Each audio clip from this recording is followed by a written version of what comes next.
And let's see, where are we at here? Going to be starting early today. So let's move over to where I'm supposed to be.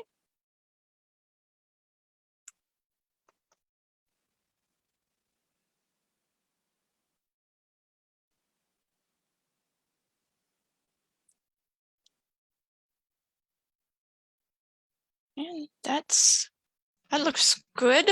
Hoping that it is good. Check my page over here. Make sure we're up and running.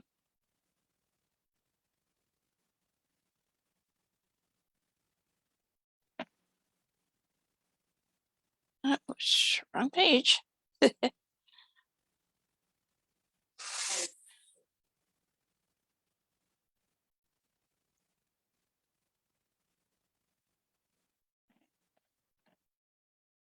And we are live. Yes, we are.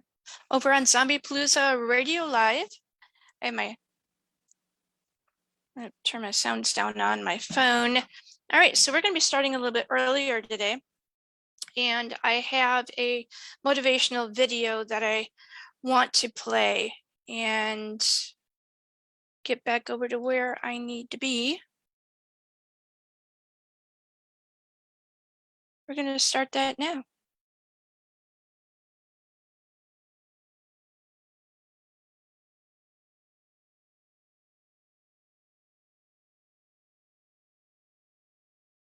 Let's go over to here. And I think it's under here. It's called Time. It's Time to Get After It. A lot of people right now are looking for a reason to start back into doing the creative process. And so I thought that this video here would help you be able to get motivated and start to see the importance of getting started. So here we go.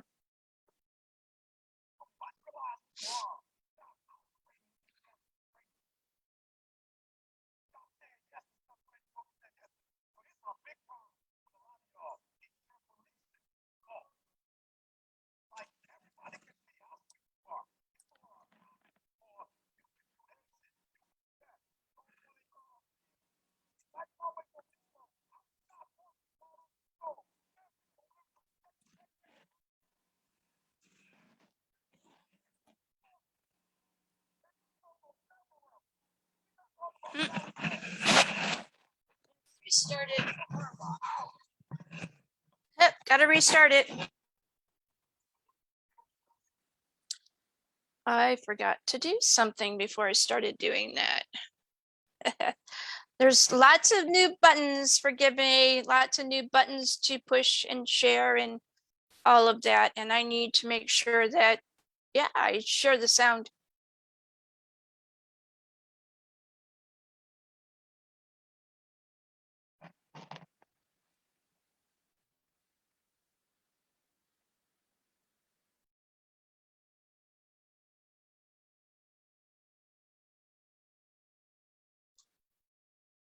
Listen to me, once you realize who you are, you stop operating in desperation. You stop saying yes to stuff you ain't supposed to be saying yes to. So here's my big problem with a lot of y'all, is your belief system is off.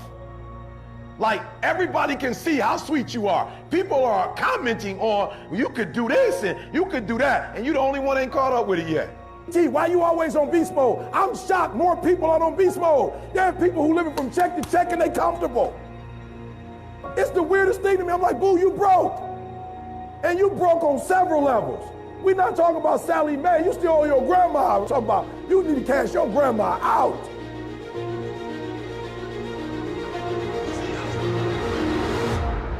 Listen to me, unless you number one in your industry, you shouldn't be chilling. And if you number one in your industry, you got enough common sense to know you better not be chilling. Every single day of my life, I feel like giving 120. Every single day. Somebody said yesterday, E.T., you gave 120. What you gonna do tomorrow? I said, I don't know. Give 140. I don't know, but I don't have days where I don't feel like it. Why? Because I'm counting on me. My wife's counting on me. My son's counting on me. I don't have days to waste.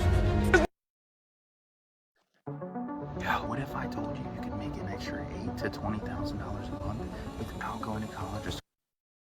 There's nothing wrong with the opportunity. You're not giving 120. You're giving 70. You're giving 60. You're giving 50. And you want what these people who've given sweat, who's given blood, who's given tears, you want what they paid for, and it ain't free. You don't belong at the bottom, and it's time for you to get your butt from down there. It's time for you to stop being comfortable at the bottom. Get your butt up and get to where you're supposed to be. The Bible says he was in a pig pen, and he came to himself, and he went home. Get your butt up. You are a royal priesthood. Get where you belong. Do what you're supposed to do. Live like you're supposed to live. You got all the stuff. You got it all. But you will not outwork me, because your height has nothing to do with my work ethic. Your face has nothing to do with my work ethic. Your two-parent background has nothing to do with my work ethic. You will not outwork me. On your jet, you will not outwork me. In your Bentley, you will not outwork me. You will not outwork me. Get up. Act like you playing basketball. Act like you playing football. Compete. That's what bothers me. Many of y'all are not competing. I need effort. Compete. Go to class. I just left the school telling these kids, act like you playing football. Go in that doggone classroom. Compete. Many of you have lost your competitive edge. Get your competitive edge back. I'm not against no other motivational speaker. I'm just competitive. Some of you are not successful because every single time you run up against a trial, every time you run up against a tribulation, you stop and you cut off beast mode. And what I'm here to tell you is, if you tell that thing, I'm here just like you here, and I promise you, I ain't leaving without the degree. I ain't leaving. I will not leave without that goal. I will not leave without that dream. I will not leave this opportunity until I get it.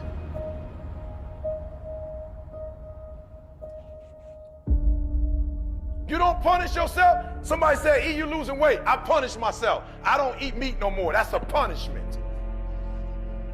Because I remember when I was eating meat, I didn't look like this. I had to give something up to go up. What do you give up? When you don't make the 203 a day, do you not watch TV? That's your problem. You getting to watch TV and not make money and still survive. You got to hear what I'm saying. The reason why you broke is because you getting a reward and you ain't working. I'm not scared that some kid's going to take my spot. If he does, he's going to have to do it with sweat. He's going to have to do it with tears. He's going to have to do it with blood. He is going to have to get up at 2:30 in the morning. If he can get up every day at 2:30, he deserves to take my spot. Some people are taking your spot and they shouldn't take it, but because you're average, it's easy to take your spot. It's easy. It's easy to get to the place before you get there. It's easy to take that client before you get to him. It's easy. It's easy to beat you. Why? You average. Everybody wants to be a beast until it's time to do what beasts do. There's nothing that can stop me because my motives are pure. And the purer your motives are, that you guarantee yourself success. When you're doing stuff for yourself, you can't guarantee it's going to blow up. And no disrespect, but this is why I need you to get your motives have to be pure. This is why. Because what happens is, for each motive, it's a different level of energy. And some of you have like big dreams, but your energy is like a AAA battery. Your battery got to be able to push that dream. If you got a big old dream, but you got a small engine, you're not going to be able to push it. If dreams were easy, everybody would make them happen. The problem is that most people, I watch most people, they can't get up in the morning. They ain't got no energy. I'm walking through the airport running almost. Most people that I'm with, They don't got the energy to keep up with me. I'm like, boo, ain't nothing wrong with you. You just ain't got the stamina. You just ain't got the energy. You can't smart everything. You can't outthink everything. You can't, some stuff is just, you gotta be powerful. It's just some stuff that you gotta have stamina for. It's just, you just too slow. It just take you too long. You wake up, take you 24 hours to do. It don't make you a bad person, but you're gonna forever be average, because to be great, you got to keep up. Today might not be the day, but soon it will be my day, and I will recycle my pain. Say, what do you mean, E.T.? You recycled your pain. I turned homelessness into a book. I turned my father not being in my life to a book. I turned an estranged relationship with my mom into a book. I turned being homeless into a book. I turned being a high school dropout into a bestseller. And not only do they sell it in America, they sell it across the world. What will you do with your pain? Will you let it break you, or will you let it redefine you? My son, my daughter, they drive me. What drives you? And this is why I'm telling you, because if a house drive you, you sweet, you gonna get one. Then what you gonna do when you finish? It's what she said. She blew this business up, and now she don't want to do it no more. You know how hard it is to blow a business up? You know how many people wish they could do what she doing? But yet she finished with it. Why? Because that thing was not strong enough to drive her. The Nobel Prize, that'd take me forever. I picked something that would drive me for the rest of my life. You doing it because somebody else told you to do it. You want to drive a Rolls Royce because everybody else drives it. You want to live in that house because everybody else living in that house. You got affirmation problems. You're not doing it because you really want to do it. You're doing it because you want to be affirmed. Let me tell you something. That's a great place to start. But when you get to your root, it's a whole other level. Take all your energy for the dream, because you're going to need it. And so if the second thing I can teach you is, for every dream you have, take at least a week or 30 days and write down every single thing that it's gonna take to make it happen. And I want you to know something. After you write everything down, you still have not written everything down, because you don't know what's gonna happen. And so life normally breaks you, because when it hits you, you wasn't ready. But if you ready, if you stay ready, you ain't gotta get ready. If you stay ready and you stay plugged up, when you hear bad news, it don't break you, because you already energized. You have to eat the dream. You have to sleep the dream. You have to dream the dream. You gotta touch, you have to see it when nobody else sees it. You have to feel it when it's not tangible. You have to believe it when you cannot see it. You gotta be possessed with the dream.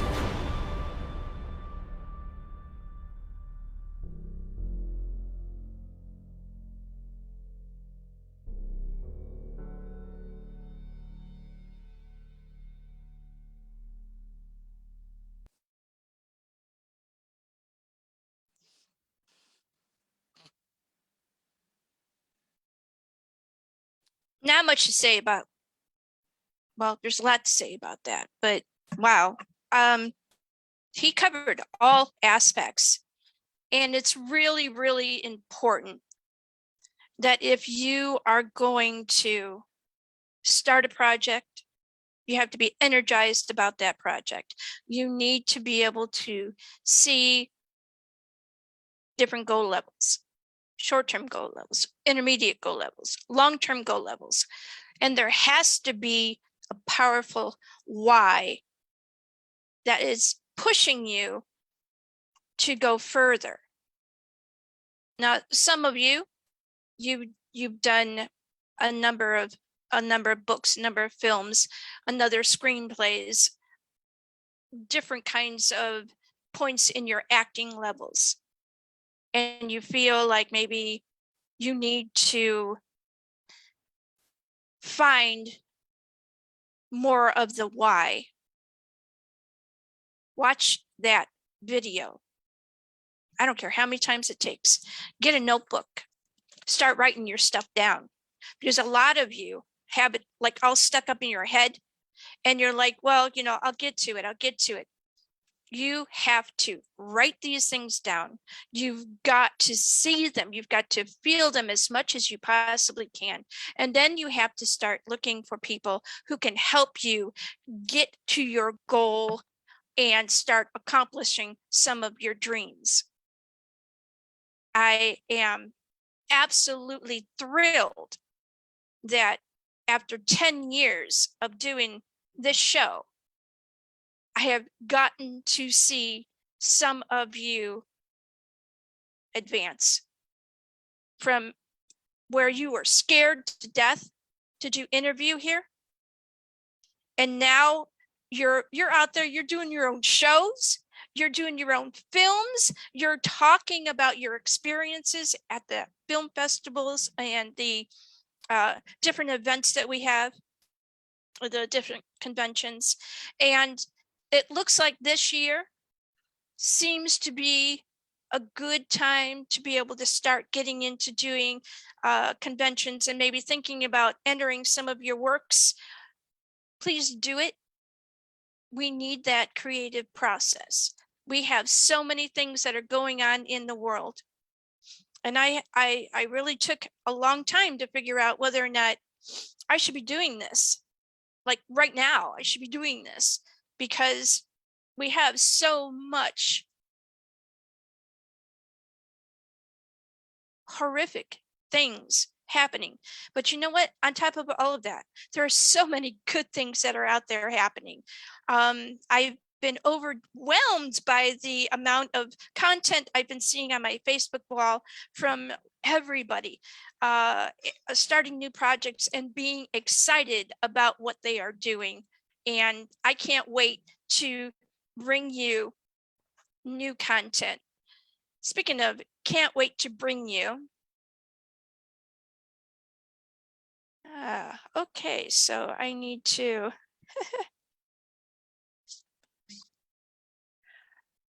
okay, I need to bring on our first guest. All right, here we go. I'm gonna level down that.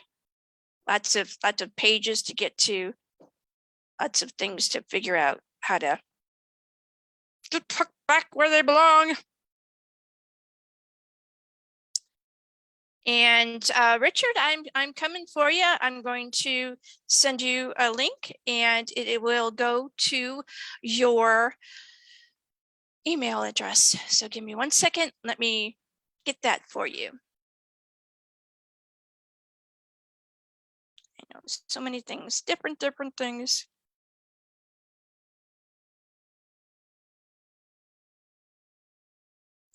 A lot of pages I have to open and close to be able to shift from one section to the other.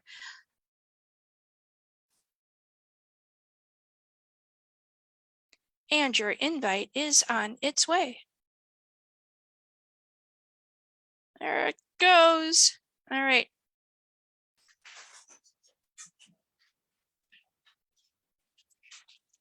I've sent it to you. And you can click immediately. Ugh. Boy, I spelled that all wrong. And I'm going to get back over to where I was.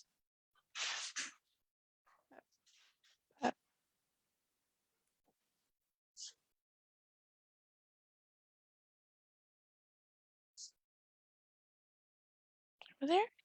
And we are bringing in Toy Rock Productions.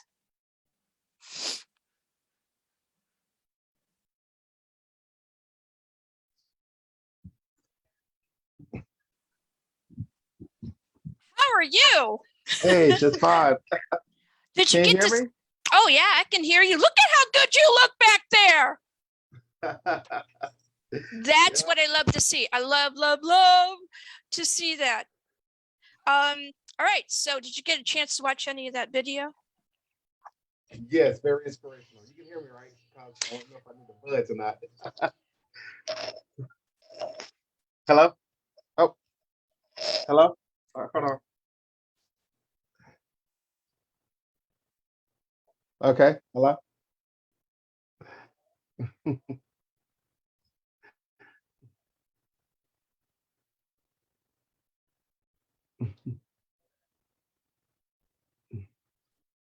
I don't know. Right. Oh, hey. Hey. The sound kind of everything just went blip. Okay. All right, so let me hear how you sounded.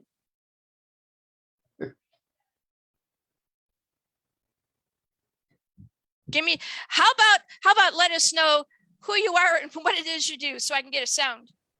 Okay. Can you hear me now? Let's see. I can hear you, Okay. but that's why we have the this with the this. That's why I say, hey, come on with the headset with an attached mic. All right. So it'll make it a lot easier. Okay.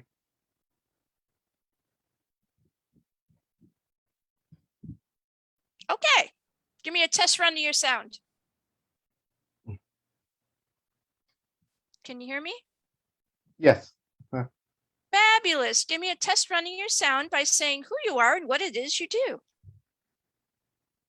Okay. Yes. My name is okay.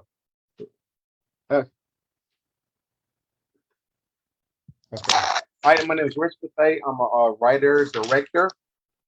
I'm married, 4 children. I'm also a retired veteran. And let's see. Currently, I'm a student at Syracuse University, in which I will be graduating this spring. Also, as you see in my background, I'm an intern at Paramount Veterans Network, doing great things there. And yes, just living life, creating my art, collaborating with some great people, and hopefully just continue to make projects. So rest of my life. That's fascinating. All right. So, and actually it is with all of the other things that he has done that he has not mentioned, because there are quite a few of those things too. And I will assure you that you will be definitively as impressed as I was when I first met him. So we're tonight going to be discussing what you do as a creative. And that is something that I have done for the past 10 years, bringing on people who create in books and films and screenplays and music and all different kinds of ventures. And I see and learned about you as someone who was very, very interested in film. So why don't we get a little bit of an insight as to where you were in your life when you decided to step into film. Okay. Oh, I was in a dark place in my life when I decided to get into film. Well, when I was young, we had 3 channels growing up in the '80s, and I would watch cartoons, TV shows, even soap operas. The soap operas came on for the cartoons. So I was always like really into content, and also I love to draw. And I'm an artist, so I realized that I had imagination, I was creative, I was an artist, but that got pushed to the side when I got into sports in school. So all of a sudden, I wanted to be like Bo Jackson, Deion Sanders, but that didn't happen. So, but it's at the same time, I was still in the films. I was watching movies, getting DVDs. I would watch behind the scenes. I grew up watching the behind the scenes on HBO. See that? I love that. I love that. Yeah. Because everybody gets to see, like, the finished product. The masses get to see the finished product. What they don't get to see is that what that film I just played shows. That's the blood, the sweat, the tears, the aggravations, the pivot points where you get to make a little stride, and then we're going back down that runway, and we are not going the right direction. So talk to me a little bit about, because you said that when you first started getting into the film that you were in a dark kind of period for your life. Many creatives start exactly at that point because they don't know what else to do. So they're like, I got to find something that is going to give me a little spit and glue so that I feel I'm a little connected. And so So what was it for you? What was that film or that book or that whatever it was that said, I looked at that and I went, I want to do that.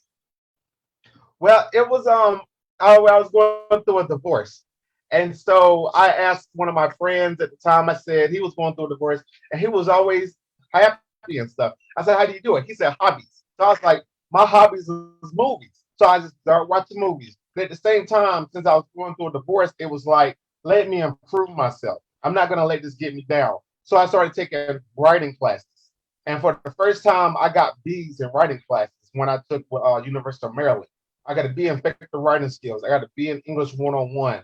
And so right before I left Germany, it was Martin Scorsese. It was during the Oscars when I left Germany of 2007. He said the actors and directors don't make movies, but the screenwriters. And it clicked. I love writing and I love movies because I was into my hobby to get my mind off to the divorce. I was watching all kinds of movies. I was watching every movie, every DVD, just to keep my mind off the stress of the divorce papers. And I was bettering myself to keep going instead of staying down. So it clicked right when Martin Scorsese said it, and I stopped. I looked at the TV. I'm in the hotel room in Germany. I said, "That's it. That's it. That's what I'm supposed to do the rest of my life. Is write screenplays." And just kept going since then. That was like February 28, 2007, and for the last 15 years, that's what I've been doing. I'm going to do for the rest of my life, and I absolutely love it. I get an adrenaline rush every time, I talk about it or I almost set. I'm directing, I'm writing. It's like when I play football right before the game started, be pumped up. So, and I've also PA'd on a few Yes. sets. So yeah, that's how I got started. Okay, so your first piece, though, I'm thinking maybe your first piece wasn't the A1 top of the class and all of that kind of thing. Where would you rate? Because I'm going to do this probably through your entire interview.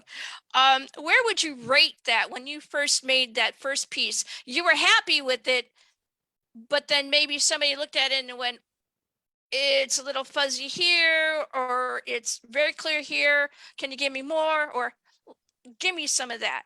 Oh, you're talking about my first short film? For the people in the back, give me some of that. Well, my first short film, that was I shot in 2010, released in 2011.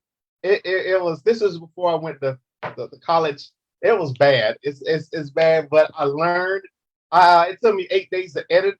I would edit it in the morning, after breakfast, during lunch. I did it for 8 days, and I showed it to someone. And he was like, "Yo, man, you gotta give people time to catch up with the brain." All that we talking about. He said, they have to speak. Now it's called L cut and J cut. And it's like, first they speak, then you see them. So, and then I started showing it to other people. I was meeting with filmmakers in Tacoma, Washington when I was based in Fort Lewis. Someone was like, always a lot of your actors. Because I didn't have no lights. I didn't know anything about lighting, so I actually went to college. Kind of important. I'm not always this glowy, but things. I know my light now. Got my lights on. yeah. So I learned a lot from that. This is before I went to Oswego State in Syracuse. But yeah, that first project, it was really raw, and it was a lot of cursing. I usually put a 5-hour show together. That takes a lot of hours to do, and there's a lot of so you get the ideas, and you've been on the boat before. You kind of don't know how things go, and then something happens, and you're like, okay, so that happened, isn't that such a big deal? But then something bigger happens, and you're like, and then the cursing begins. So it just seems to be a part of that. Now I want to take you from that very, very first one that you did to how about the third or the fourth one that you did? How about the fourth one that you did, or whatever that is in there? Mm-hmm. Let's see. I say my fourth one, I think it was Clowning Around. I had a good time writing that one. I think that was the project, and I like serial killers. I like the show Dexter, so So my version, clowning around, is my version of a serial killer with a twist. And with that project is that it was cliche because originally the female character is the lead character played by the talented Jackie. It was like, I'm gonna flip it. So it turns out the guy is actually not the serial killer. He just has some mental issues. But she turns out being the serial killer, and she was the one actually on the hunt, and not the clown character. The guy in the short film. But that was a lot of fun. I really liked that project. And so that's like, my serial killer project. And I worked with people with that one. I worked with people at Oswego State that was passionate about films, that was energetic. They wanted to be in the film industry also. And so I got the group together and they all say, yes, Richard, we're going to make this movie with you. And I had a good cinematographer, Garrett. He was awesome. He gave me what I wanted. He was only there. It was a 2-day shoot. He gave me what I wanted the first day, and the second day when he wasn't around, it was family day. And so, but I was really getting into the groove of directing, and that was actually the project, Jackie, that I realized directing isn't more about giving directions to everybody, but it's about listening to your cast and your crew. So that project really opened it up and let me know, and then I went on to the other project. So how was Yeah. the lighting on number 4? Oh, we was outside. It was natural lighting. Oh, actually, let me tell you, Beat that! the Boom! sun messed everything up. Day one, it was cloudy. I said, yes, thank you, Jesus. It was cloudy. So day 2, as we started shooting, it was cloudy. Then the sun came out, but it kind of gave a little light to the project. So explain that much. And I like the way it turned out mostly. Lighting is one of the most difficult things to do on indie film because especially if you're like first getting into it, we don't, like when we're just walking around and we're looking at stuff, if a room is lit, then we see everything, so to speak. But when you're doing film, it doesn't necessarily transfer that you're seeing what you need to see on the film because everything seems to be I don't know, more condensed. Yeah, exactly. Yeah. And so then it becomes, the more condensed that it becomes, the darker that it becomes. And then you're like, you're looking at it, you're seeing, everything looks like it's supposed to be where it's at. Yeah. But maybe some of the key points that you want are not being illuminated. So going outside, a lot of people go, oh, hey, well, we'll shoot all of this outside. But here you have one element, you have 2 elements. You have the clouds and then you have the sun. And, if it does something like participation, precipitation, whatever it is, something like that. If it does that, then you're like, then you have other problems. But in that project, you managed to overcome some things, but still ended up having to do a workaround. So what did you do in the scenes where there seemed to be too much light? Oh, you're talking about what the clowning around? Oh, I just went with it. I couldn't block it out because nowadays if you're outside, you can actually block the light. I just went with it. So, yeah. Did you put that film into a film like Film Freeway or something like that yet? Did you send it out to anyone for it to be looked at?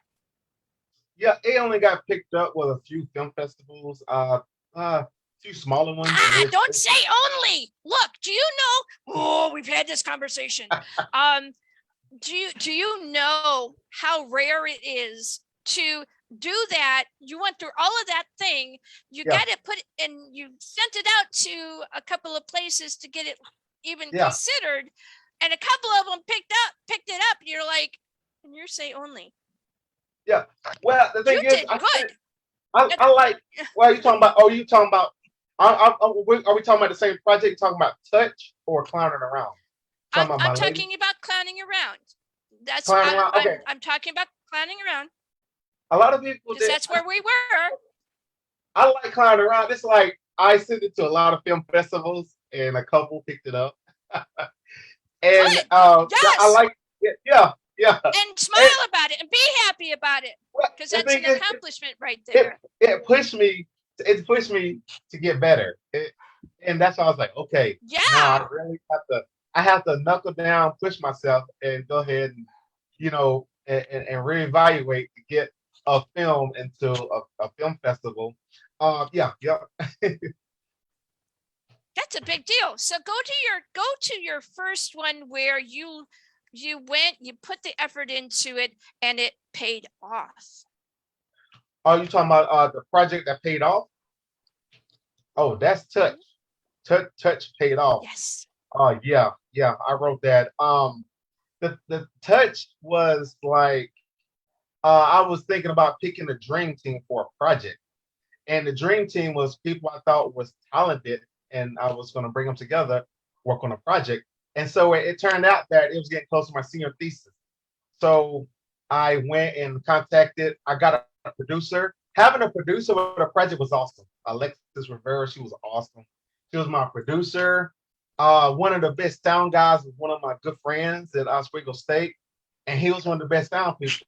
So I was like, "Yo, Nami, yo, can you do my sound for my next project?"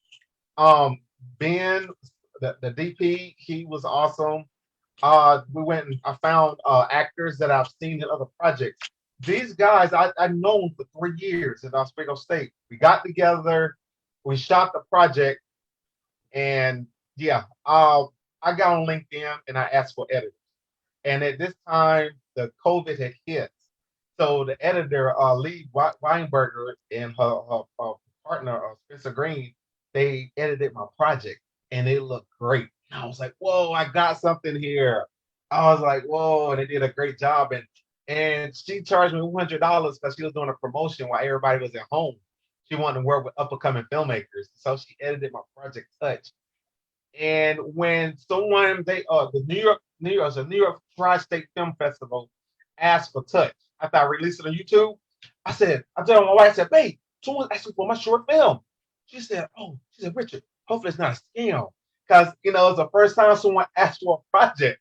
And so I had to get a Walmart card. So I split it to the film festival one after the other. Every month, it was 2 to 3 to 4. All total right now, 13 has been selected to. One I didn't see on Twitter. Japan International Film Festival is asked for Touch this month. And the Swiss Film Festival, they asked for my latest project, Touch, as well. Well, you know what? Yeah. I have it on cue right now. Oh, nice. Would you like to let me push that button for you? Yeah, sure. Go ahead. All right, I'm gonna do that. Right. Let's see. I've only done this a few times, so Okay. I'll just make sure, I got where I'm going here. I'm gonna hit the share button. I'm gonna blow it up for you so everybody can see it nicey, and I'm pretty sure the sound's playing. So here we go. This is Touch.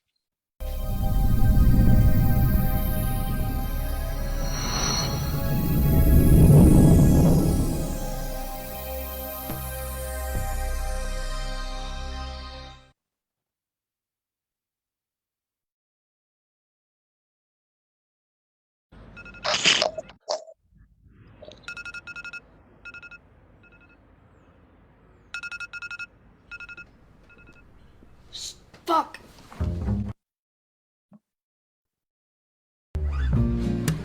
Hey, Pam, can you drive me? I'm gonna be so late. No. Come on, Pam, your car's right there. It's cold outside. I don't want to. Oh my god. Don't get lost. Oh. Wayfaring stranger, traveling through this world of war.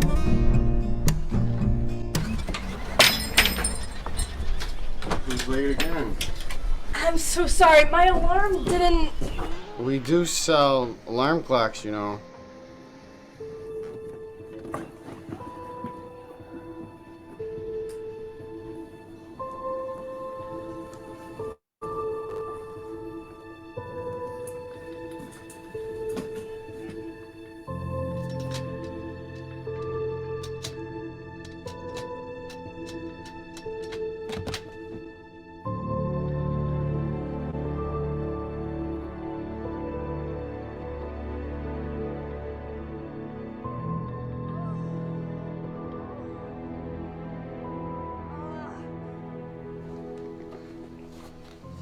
The fuck?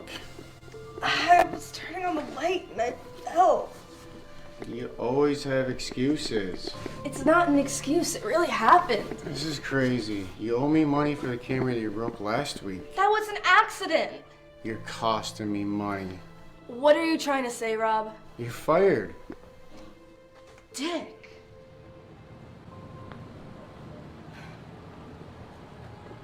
Fuck. I can't believe that dick.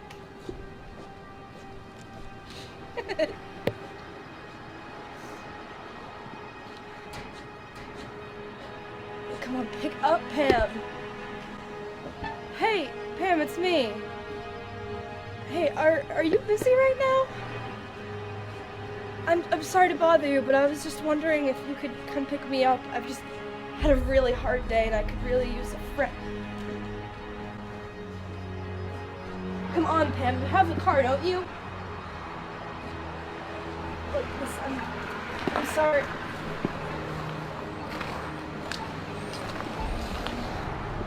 Bitch.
Hello?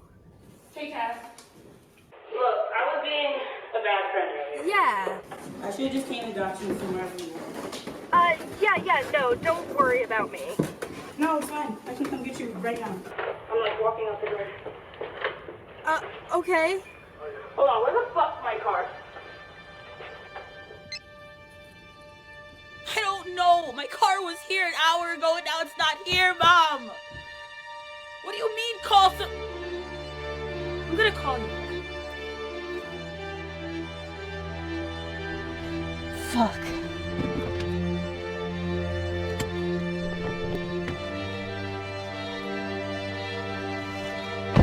Pam, I am so sorry. It's not what it looks like, so let me explain. Save it.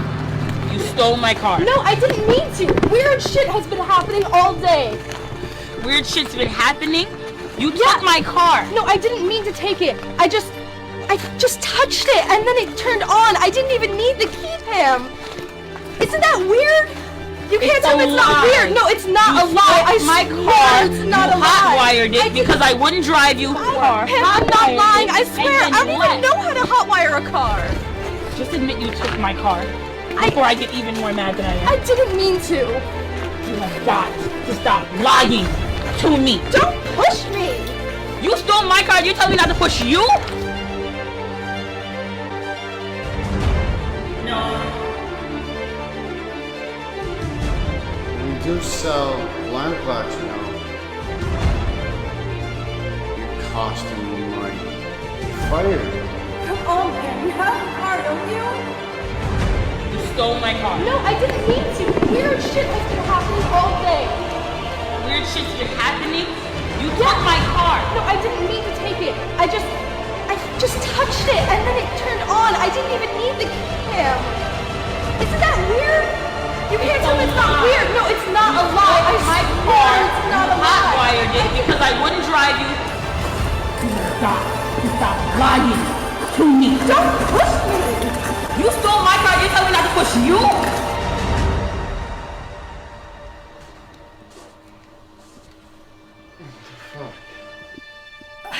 I was trying to turn on the light.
Look at. Hang on, wait a minute. I guess down. Give me a minute.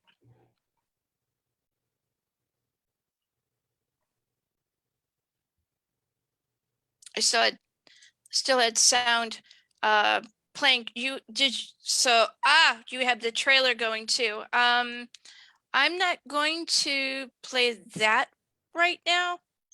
Okay. I got to get back over here because I was like, I hear more sound, and I'm like, oh, okay. So, there is a link for this on the event page that I created, and I'll make sure that all the other stuff is on there. Okay. I don't know if you had a chance to see the event page, and hopefully that you shared it and all of that kind of thing, but Yeah. that's not for now. Spot on so many points. Oh, The cinematography, spot on Yeah. for the music, spot Yeah. on for the way that it was written, the Thank you. escalation, the pivot points, all of that. I can understand why. And I can also tell that you have extensive background in film and lots of years studied in that yeah. 1 9-minute piece. Yeah. Thank you. When people watch this, people who have had a lot of experience in film, what do they first say about it? Let's see. What is that? Cinematography and the story. Other than Yeah. wow. And the editing. Yeah. And the last part really gets a lot of people. The colorist, Harrison, a friend out in Canada. He and I share the same color visuals. So I thought it was too bright. I said, it's not really like a light bright kind of film. And so he did the color grading for me. I said, yo, good job, man. So yeah, they sent it to me with a nice color grade. But people like the cinematography and they like the story. Yeah.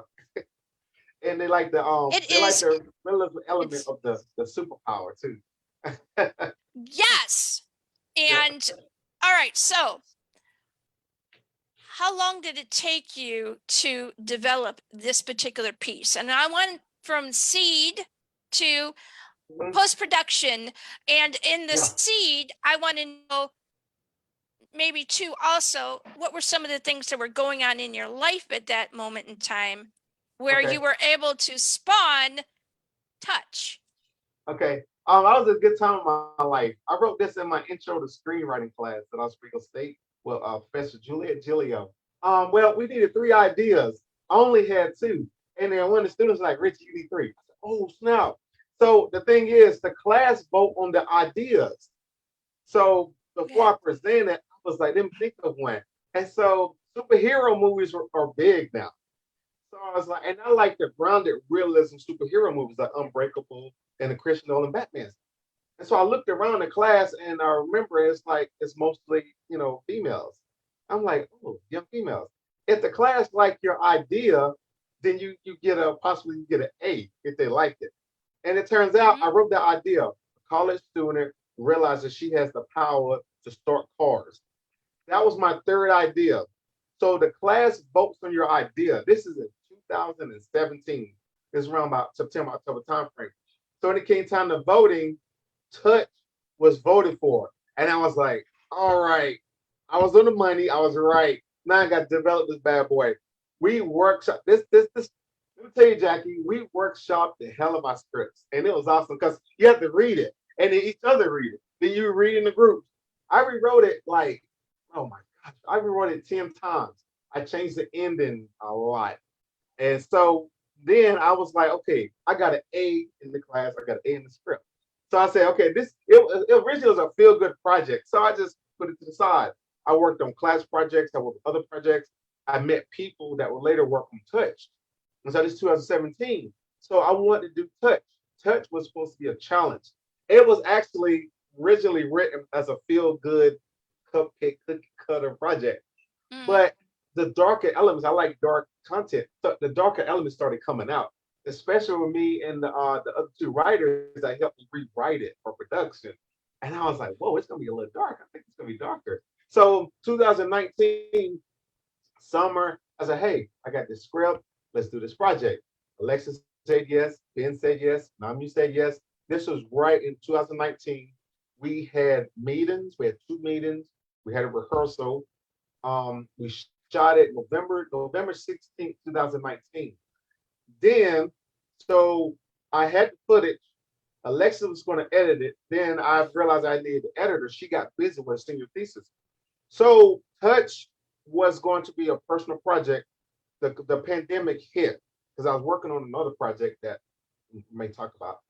Touch became my senior thesis. So I asked the professors, can I use a project I'm already working for in my senior thesis? At this time, it wasn't edited. So I found editors. I found Lee Weinberg. I found her and her partner, Spencer Green. She and I talked. She's down in Texas. She was like, Rich, I'm doing a promotion.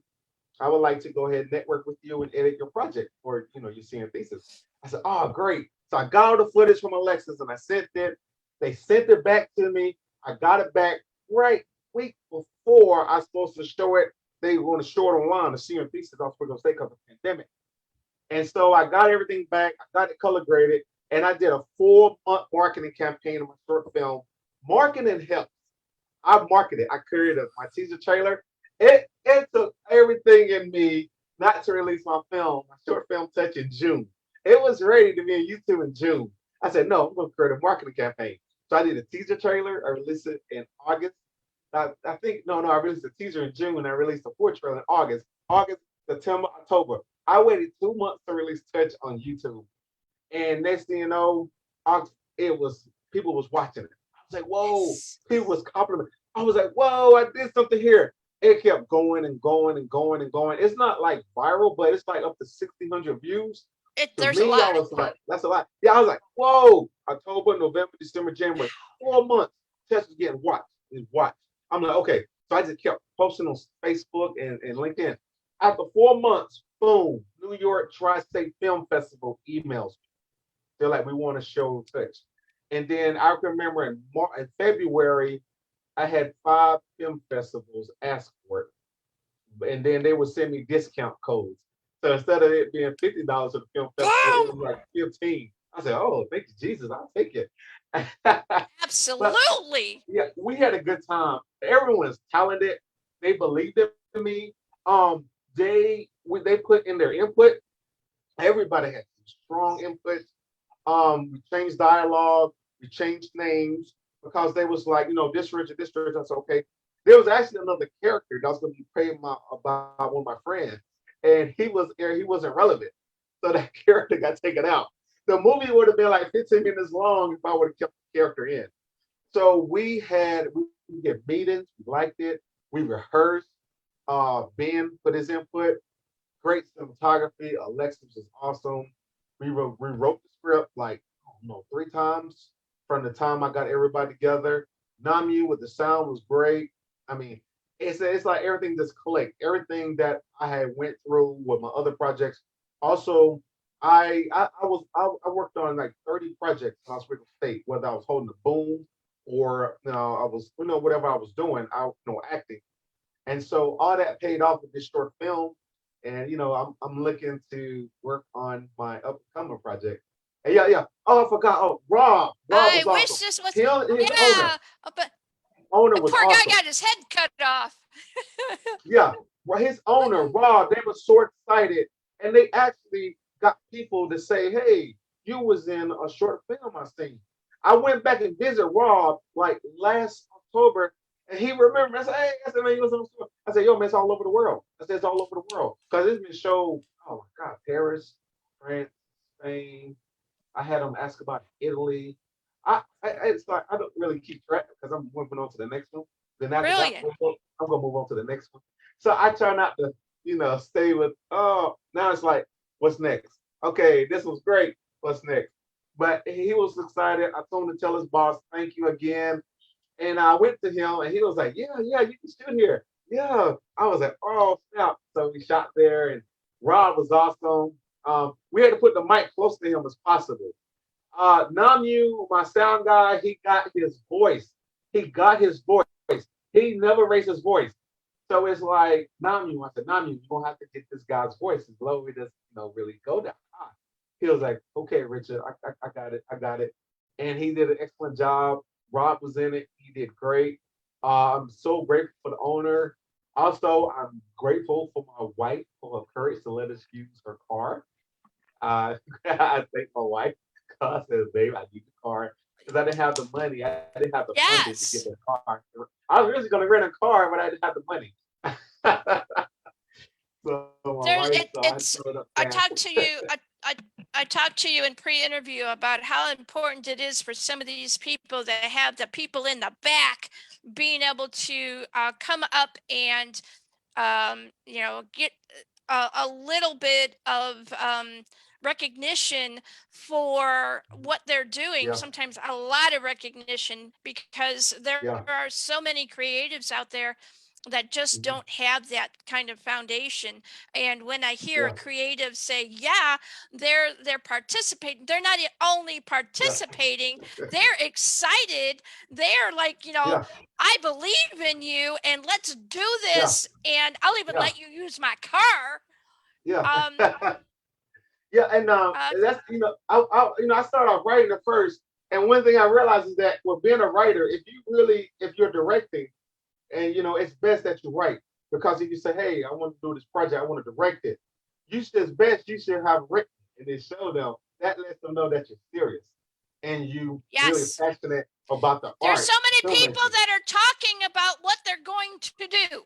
Yeah, but have a script. If you want to direct a project, write it yourself. Have a script, have the script ready, go find your people, your cinematographer, your first AD, be like, hey, I want to do a project.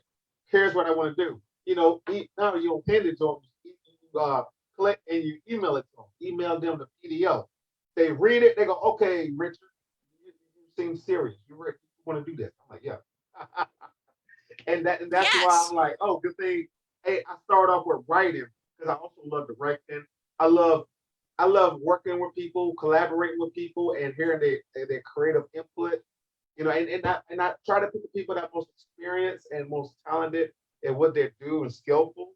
I'm like, whoa, they know more than me. I want to work with them. Because what that does is it not only adds to your knowledge base, but it gives also an addition to your platform of the people that you can go to and say, we're doing this, and we would like you to give your input about it, or like you to I'm a terrible cinematographer. yes. I try to be in the cinema, and I think a couple projects is bad. It's on my page. I was a cinematographer when I was working with Ben on Touch. He changed lenses. Still to this day, I don't know what he was talking about. It was like, yes, Richard, we got need this lens for this shot, this lens. I'm like, okay, I'm holding the bag. Having him change the lenses. Good. Yeah, I believe in that. I believe in that Ford way of doing things. He didn't know how to build cars, but he knew people. I don't need to know all the nitty gritty about how that thing. I just need to know that it works. Yeah. And that if you use it, it might make you look better. But exactly. Yeah. So many things that can happen on a project like that that is something that's fun and it's enjoyable. Every once in a while it can pop, and then there are people all over the place going, I want that, and I want to see what else you can do. So since we put a lot of time into this one, give me a sneak peek at like a 2-minute bumper for your next project that you're working on. Just 2 minutes. Okay. All right. Last week I talked to my cinematographer, DP, Adam Somer, and he read the script. The script is called Whatever. It's about a young couple, right now, a young Black couple, but it could change depending on the actors we get. And we're trying to get a named actor to help with the project get into more film festivals. Well, the project is called Whatever. That was going to be my senior thesis, but the COVID hit, so I used pictures for senior. And so Whatever is about a couple. They're at a crossroads of relationship, and it's like one afternoon in which they get into an argument over an incident. And this is based off my relationships and marriages. I'm in the third marriage, so it's based off my experiences in relationships that didn't make it. So it's like, okay, where are they going to go after this huge argument? What are they going to do? Is this incident that got them to this point in this relationship is going to break them up? So we're going to do that, and I wanted to do that because it was kind of like it was a vulnerable thing I wrote. That's why I was going to be my senior thesis. Cause I was like, oh man, I want to write about all the arguments. So all the stuff that was said to me that I went through in my failed relationships, marriages, I kind of put in this. So we're gearing up for that. I asked someone to be my first AD today, and also I have funding secured. I have an investor. He is on for it, and we're going to start. We're in pre-production now. We're going to shoot it like August, September timeframe. And Adam is going to talk to a few people he knows that are actors, so that way we can go and try to get into like Sundance and Tribeca. But that's my next project. It's called Whatever. It may change. Sometimes things change, and it's a dramatic. Is it going to? What's up? Is it going to have a part of a dark side in it, or is it going to be? Yeah, it's going to be. Yes, because usually when I think of that word.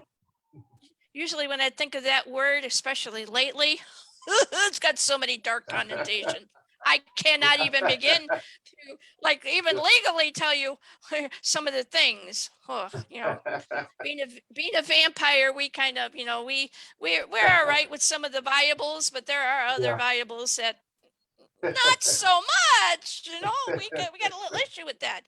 All right, so I brought you up to the 8:52 mark, and at this point, what I'd like to do is have you talk to us about one thing that you can wish that you told your younger self. Be patient.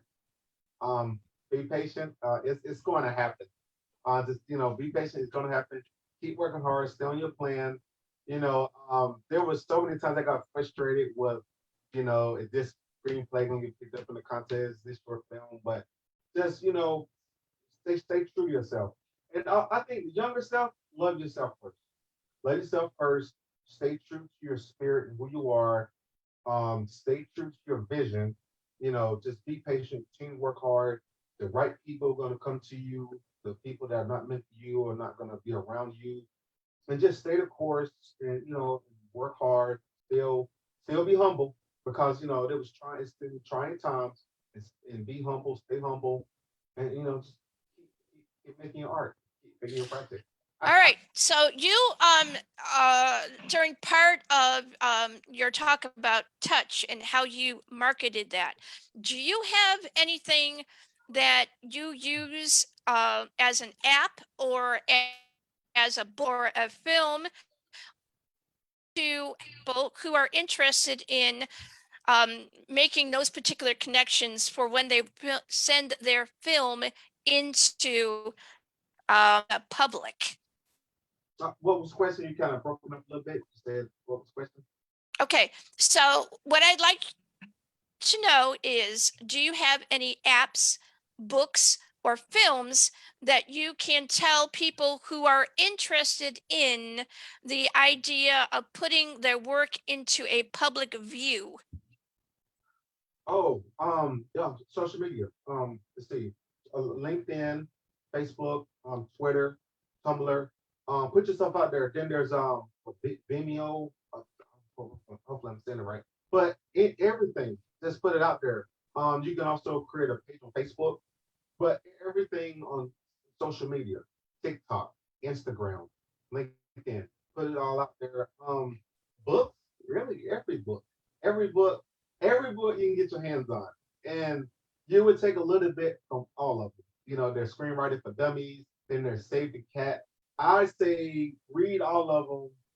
Reference all of them. Read certain chapters. You don't have to read the whole book. Read certain chapters. I think it's one book, The Art of Writing. Just study. I study every night in tutorial videos on YouTube. Watch everything.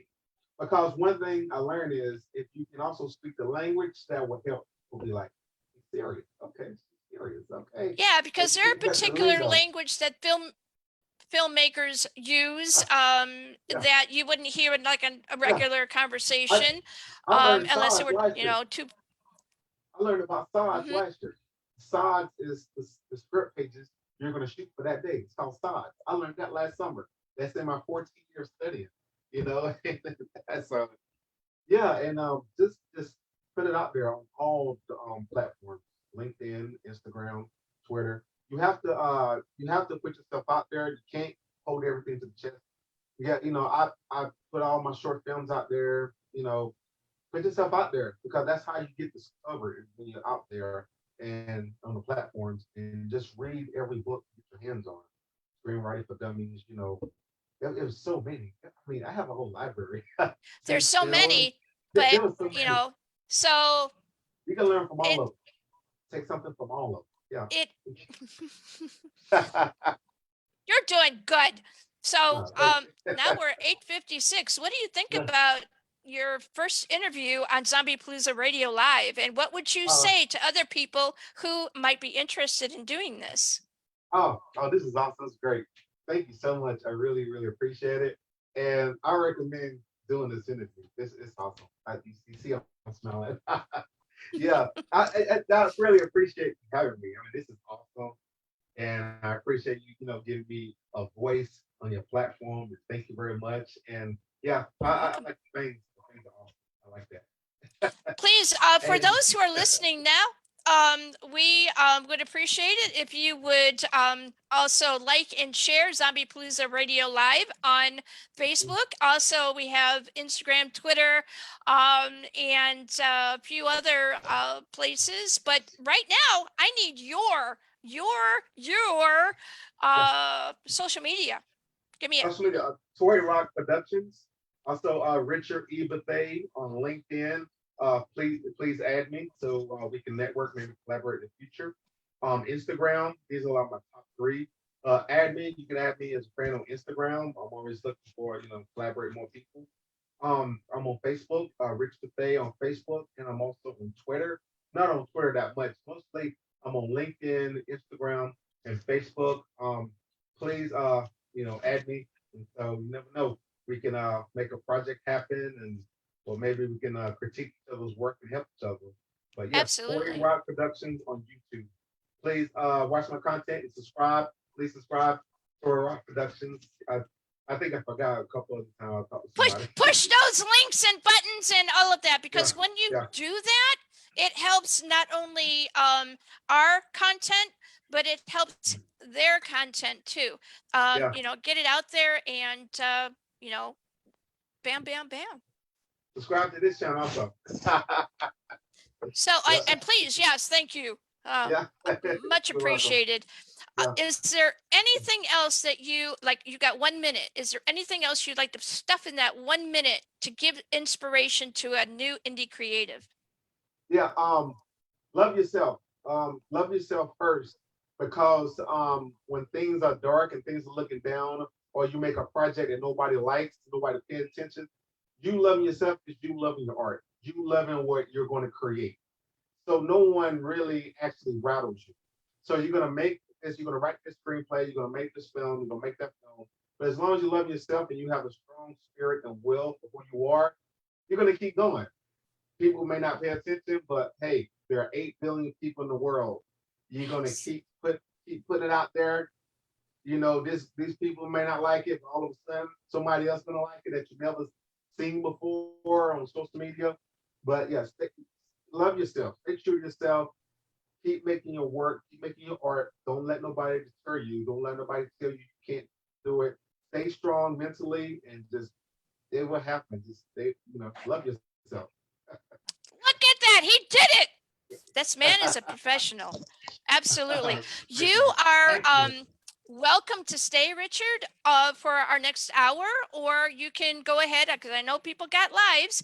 Yeah. But I appreciate you so much. I'm going to admit our next guest. He's been chomping at the bit sitting in our green room, which is kind of dull and boring. So I think I'm going to hit that button. Okay. And we are going to be welcoming Hugo Hobbs. Hey, Hugo. And we're going to get his, hopefully we'll get his video going. It's come. Look at you. I had that one time. Back. Look at you. Okay, so I need you to, if you're listening on this device, I need that device to go off. And hopefully you have a mic attached to your headset, because I have no sound on you. And I hear me. Yeah, I'm gonna go ahead and go, Jackie. Okay. Yeah. All right. Thank you so much. Thank I appreciate you. you. So much for having me. I appreciate it. This is awesome. I have to come back again one day, so we never know. And tell other people. Tell others.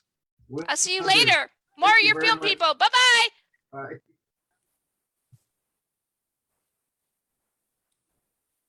I have absolutely no sound on you. So I need to know what you did different.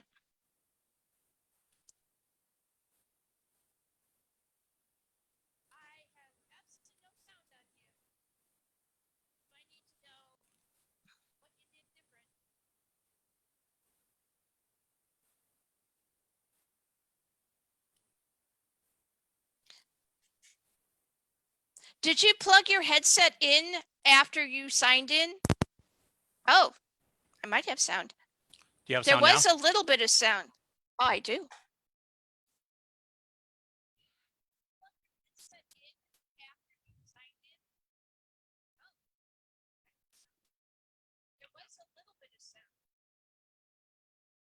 I need you to talk for me to hear you. I'm trying to do something. I'm sorry. It's my first time. I got you. You got me. Yeah. We can hear each other. Oh, that's awesome. That's what I was trying to tell you. Nice teeth, by the way. I like those. Oh, do you ever see that movie Fight Club? Did you ever see that movie Fight Club? Why am I hear a bunch of voices. What you're hearing is you have this on on your Facebook page, you need to turn your Facebook page off. All right. What you're hearing is you have this on your Facebook page. You need to turn, if you have the sound, if the show is playing on another device, you need to turn that device off or down.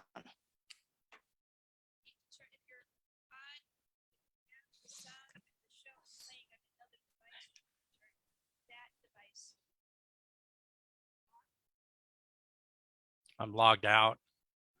I'm still hearing everything.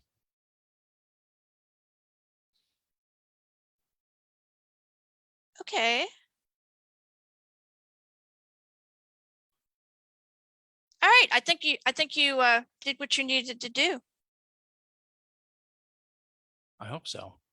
Okay. Can we have a little bit more of your upper body instead of we have you as a talking head?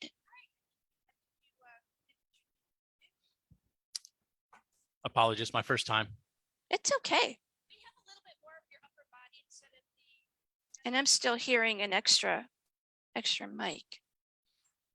Is that any better? Or you want me to stand up? No, you're good. There's like a lag. There may be a 30-second lag, but there should not be. So, and I'm still hearing an extra, like an echo. Me too. Okay, so when you came in, are you plugged into a computer? Is that how you're coming in? PC. For what device? So, okay, so you're on. All right. If you have any other pages for Facebook open on that device, they have to be off. They have to be logged off.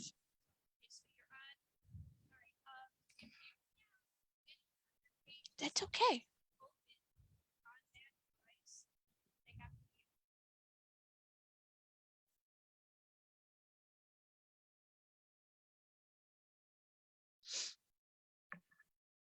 We're patient here. It's quite all right. Now I can't see you. I can hear you. Good. That's okay. But I can't see you. That all you got to do is be able to hear me, and I have visual on you, and we can start this interview. All right. You good? I got a small screen. I can see you on the small screen. How's that? I'm not worried about you seeing me. I'm so sorry, Jackie. All I need it is my you first to do- time on No, a no. webcam. Stop apologizing. I'm gonna jump into our interview. You ready? Ready. All right.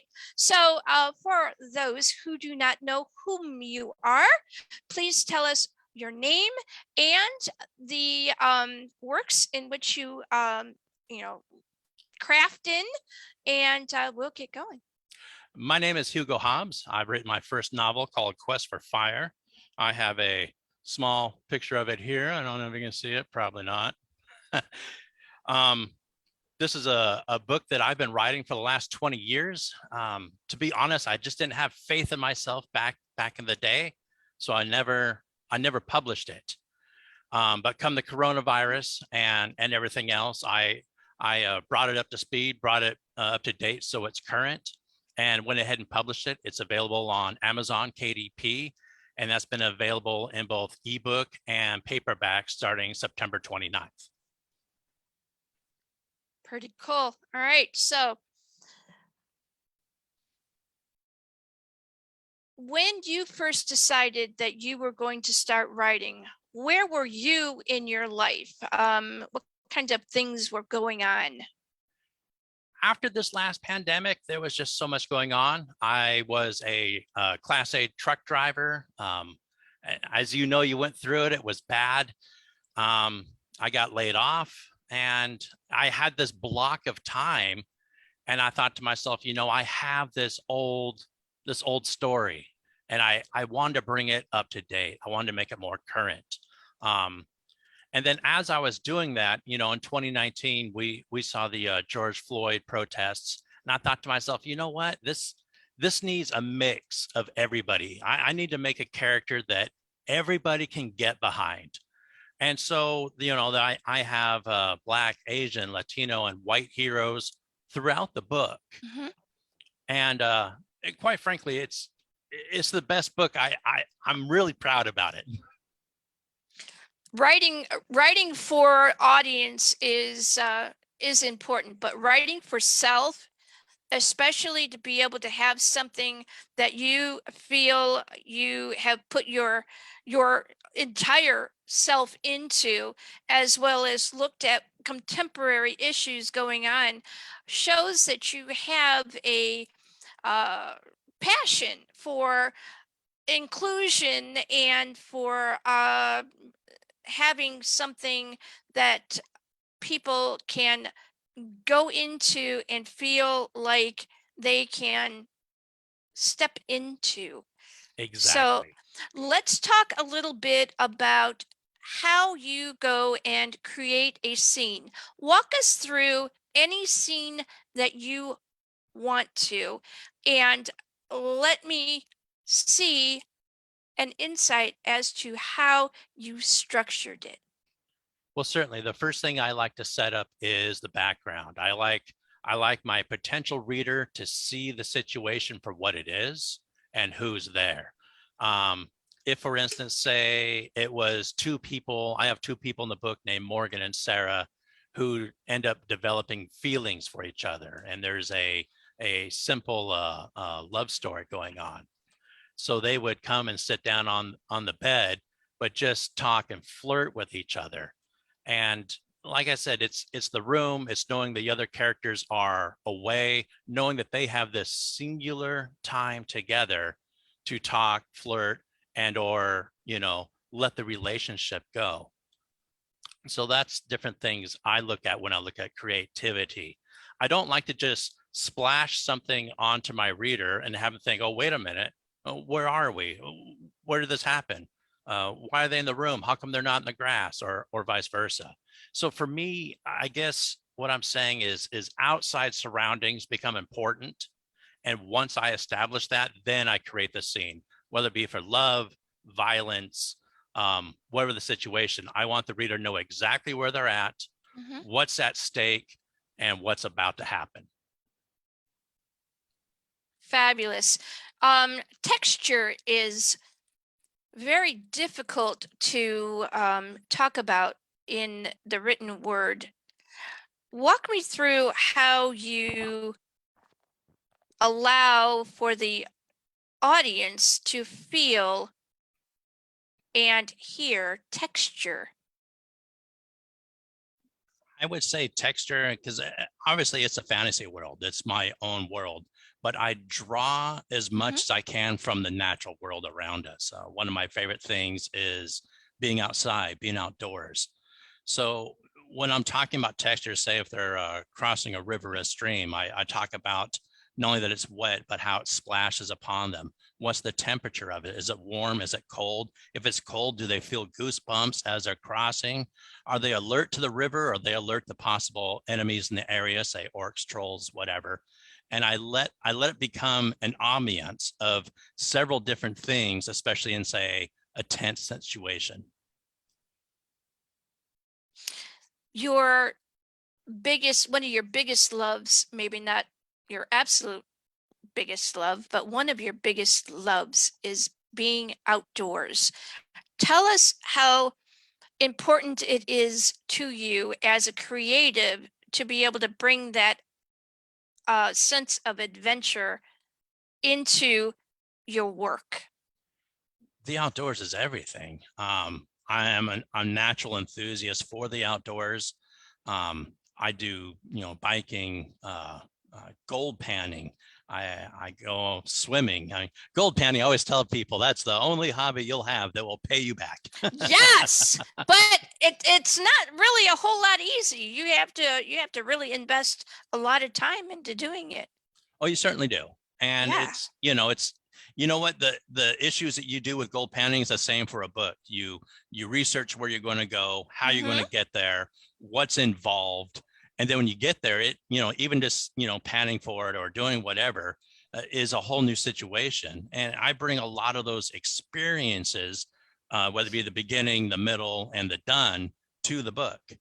The book is important. There's a character in the main group called Morgan Kincaid, and he is a ranger. He's an outlander, which means he's not part of the known governments of man. He's just out in the boondocks, so to speak.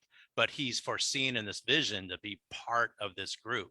So I get to invest a lot of my experience in Morgan. And he's obviously looked down upon by the other people in this quest group as they're questing for the source of fire. But I would think, from my personal history with people who are outdoorsmen who know the lay of the land and the animals and everything else that goes with it, also the danger points, would be kind of important to have along on said journey. Well, definitely. And like we had spoken of earlier, when I obviously I wrote this story like 20 years ago, but when I brought it up to date, I joined the SCA for a time. I learned how to fight with a sword, a bow, a knife. I took basic wilderness survival skills because I wanted that overlay of realism. I didn't want you to think I was just bullshitting you through the book, but these are actual things that, say, Morgan the Ranger does, such as there's scenes where he collects dandelions and eats them. There's scenes where he collects different things and helps a group with. There's times he tells them, no, this is too dangerous. Depending upon the situation, I bring that wilderness survival skill to him. And furthermore, like you're saying, as a woodsman, he's used to being by himself. He's not used to working in a group. He's used to handling hostilities and everything else on his own. Right. And throughout the book, we'll either kill people or do things, but then don't tell the group because he's not used to reporting.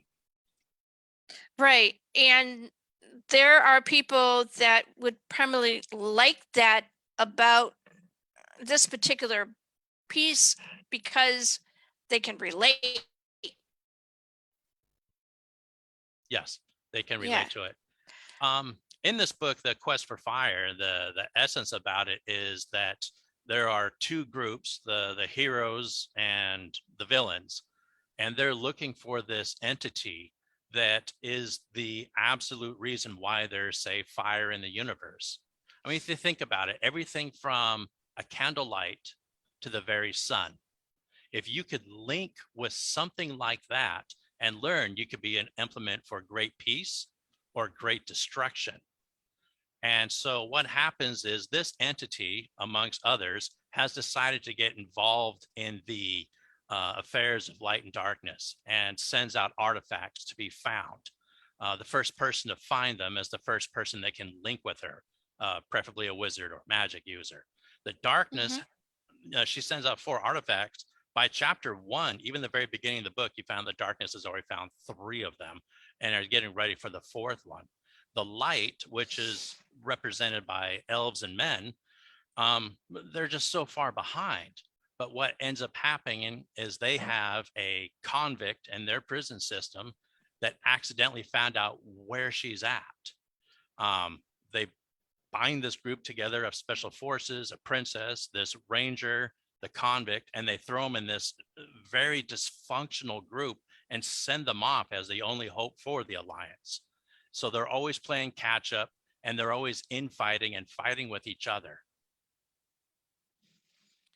What are 3 elements that you find absolutely overdone with works like this?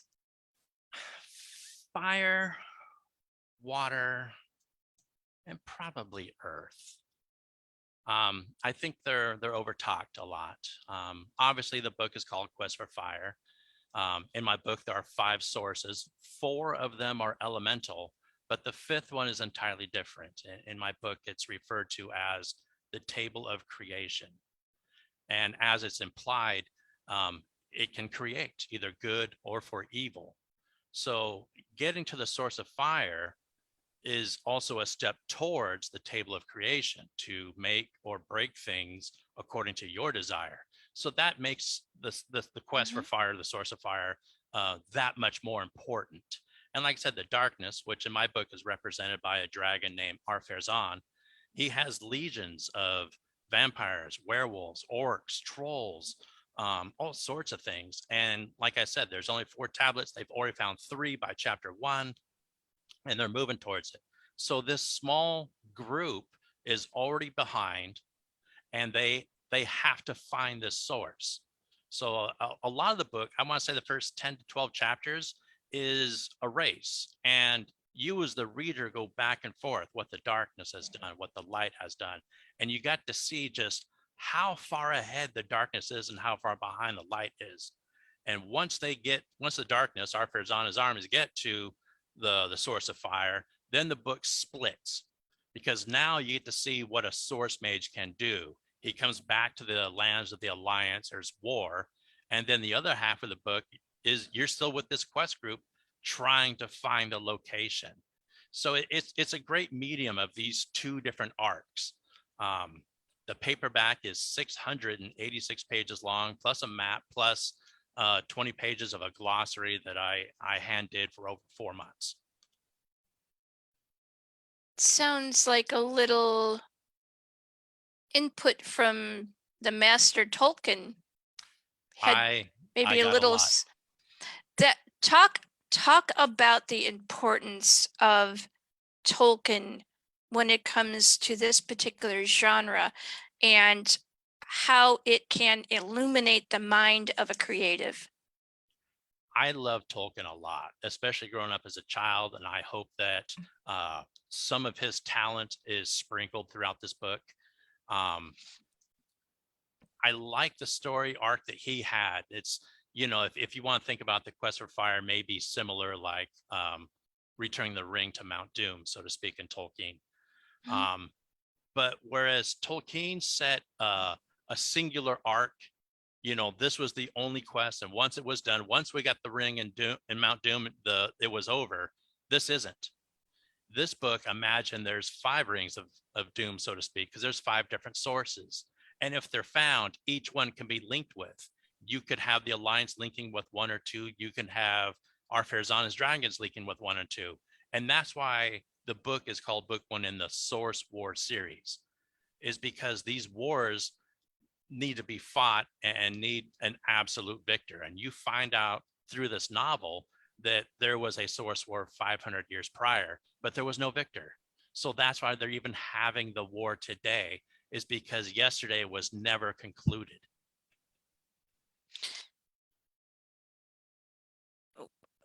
How do you do this with that? let me, because I'm trying to do the thing in my head that I do, because that's what I do. Oh wow! All right, so because I don't want you to give anything away, and I want people to be able to get a piece of this and see how really, truly, amazingly well thought out it is. How do you develop the really terrible thing that is happening and pick someone who doesn't really think they can have the pieces that is needed to be able to go and do the thing? How do you do that? Where do you source that kind of thing from? I start this in chapter 1. We start with a young black man named Keeban. He's 15 years old. He's from the tribe of the Anak. The Anak say that once you hit 15, male or female, you have to go out, kill an orc, and come back. So in book 1, the first 2 pages, he's done this. He's already accomplished it. He's right on the edge of, say the good guys and the bad guys. He's right there on that border, and where the bad guys are, he hears something. And his job is done. He's killed his orc. He's ready to go home. But his curiosity kicks in, and he ends up crossing the border. He ends up going in this horrible forest called the Screaming Forest. And he sees something that he knows is grossly wrong. He comes back. And then we're going to beat right there because, no spoiler alerts. No spoilers. Right. But it's him. It's what I wanted to say that is it was his singular curiosity that explodes the whole story. Because if he didn't see that, that's the beginning. If you were to speak, the whole story is based on him. It's even alluded that if he wasn't curious that day, it wouldn't have happened. So here is this one person, this 15-year-old person, and the whole story is on his back. And he's just one component in it. Talk about the power of one. The power of one. In this instance, obviously everything is put as you have in the picture, the quest for fire. That is the singular issue both want. Like I said, imagine having the power to control everything from the slightest flame of a candle, the flame of a forge, or the very fires of the universe. Having that power, what would you do with it? So that's the oneness that they're after. The beauty of the book is that even once this oneness or the source of fire is found, there are multiple sources after that. You get the source of water. Like I said, there's 4 elemental sources: fire, earth, wind, water, the table of creation. This is pretty cool. I like this. So without getting political, yes, because we have, as you say, contemporary elements in this work. We do. There have been a lot of pictures that I've seen, everybody has seen. Well, you turn on the tube, you're going to see something where these people stand, one person, all different age groups, standing in front of the worst thing on earth in front of them at that time. And we have as an audience, a platform that we have never had before, where you are seeing it right now, real time. We're talking balls to the wall, and we're stunned often. We're hopefully illuminated, and then we go and a lot of us gather together as a community. Taking those particular elements that I just gave you, talk about sense of community when it comes to fighting the bad guy. There is a subplot in the book. It's not the main story arc, but there's a subplot that where this dragon lives is a land he took. He took it by force. And the people there are indentured, if you will. In the book, they're called Kellites, but they are Asian in descendancy. Throughout the book, you hear about these people, that they're well-loved, well-liked, love their culture, love their food. But this dragon-type government is reigning over them and in essence hurting them.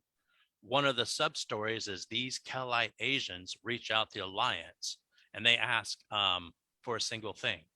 And that single thing is a dragon slayer. This is a gentle swipe, if you will, at China. Again, we love the people, love the culture, love the food, love everything about it. But you look at the human rights issues that we see in China and Hong Kong, Tibet. This was a chance for me to say, hey, we love these people, but the government's not so great. Mm-hmm. And that, like I said, I did it in more of a creative form. The Kellites in the book do end up getting the Dragon Slayer. And I don't want to give it away, but there is a tremendous fight that has repercussions, just like a rock hitting a river, the way it ripples out. Everything has consequence, whether it be good consequence or bad consequence. Exactly. But then there is the subject of inaction. Yeah. Talk about, not necessarily with this book, unless you want to, about a situation, either real or fictional, where inaction caused you to pause, and on what level? I don't want to speak of anything in my personal life. I mean, trying to get the audience to like me. But in all creative process, there is a breaking down so that you may build. So perhaps a time when either your life or situational, where there was a breaking down, and then that build back up. You know what? I will say something of my personal life.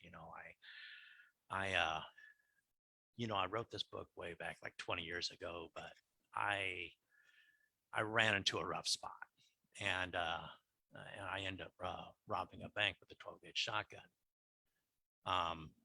That didn't go well for me. Oops. Yeah, oops. I got caught. No one was injured. Not a shot fired, nothing. I got caught, bank got their money back, and I took a deal for 11 years in prison. Now I'll tell you what's almost, if you would, funny and or spiritual, is before I did this, I was so low, I was so depressed. All I wanted was to go somewhere quiet and rethink my life. And in essence, that is exactly what I got. I would argue with the amount of time, 11 years. But I got out in 2010, finished my parole in 2013. And I am, for lack of a better term, a much, much better person for it. Much more easygoing, much more laughable, forgiving. I listen a lot, and I really take it in and try and enjoy, surroundings, people, nature, whatever it may be. So yeah, I don't know if that's exactly what you were looking for, or if that just scared away all my readers. We spend too much time looking aesthetically pleasing as we can, because we don't want to offend anyone, God Right. forbid. And not enough time is spent talking about the perseverance, the real raw reality of what some creatives go through. Because look, you're not the only one that went down that route, necessarily, maybe not the same way, but you're not the only one that went down that route and came back out a different, changed person who started then to look for something different and found it and started creating and moving and moving and moving forward. Yeah. And you did it. By God, I did. It took a lot of time. and there was no recidivism. No. You didn't go back and do the thing again. That's rare. Oh God, no. there is so many things that you did wrong, but then there are so many other things that came out of that where you did right, and you're continuing to do right. Because you could have said, the heck with it. Since you're comfortable in the outdoors, you could have went to the mountains or the forest or wherever and stayed there and be like, I don't want no people no more. I'm going to live off the land, because you probably can do that. And, for the most part, or for real, you can do it. But you chose not to do that. And now you have this work. And I know for a fact that it is inspiring other people. Other people's creativity is like that that reminds me of some of the other things that I've read before. And wow, I remember how good I felt when I was reading that. You're giving them an opportunity to have that all over again, but in a different flavor. Well, I mean, I hope that my personal story can at least help people. I know there's other ex-cons out there that are struggling. You know, nobody wants to hire you.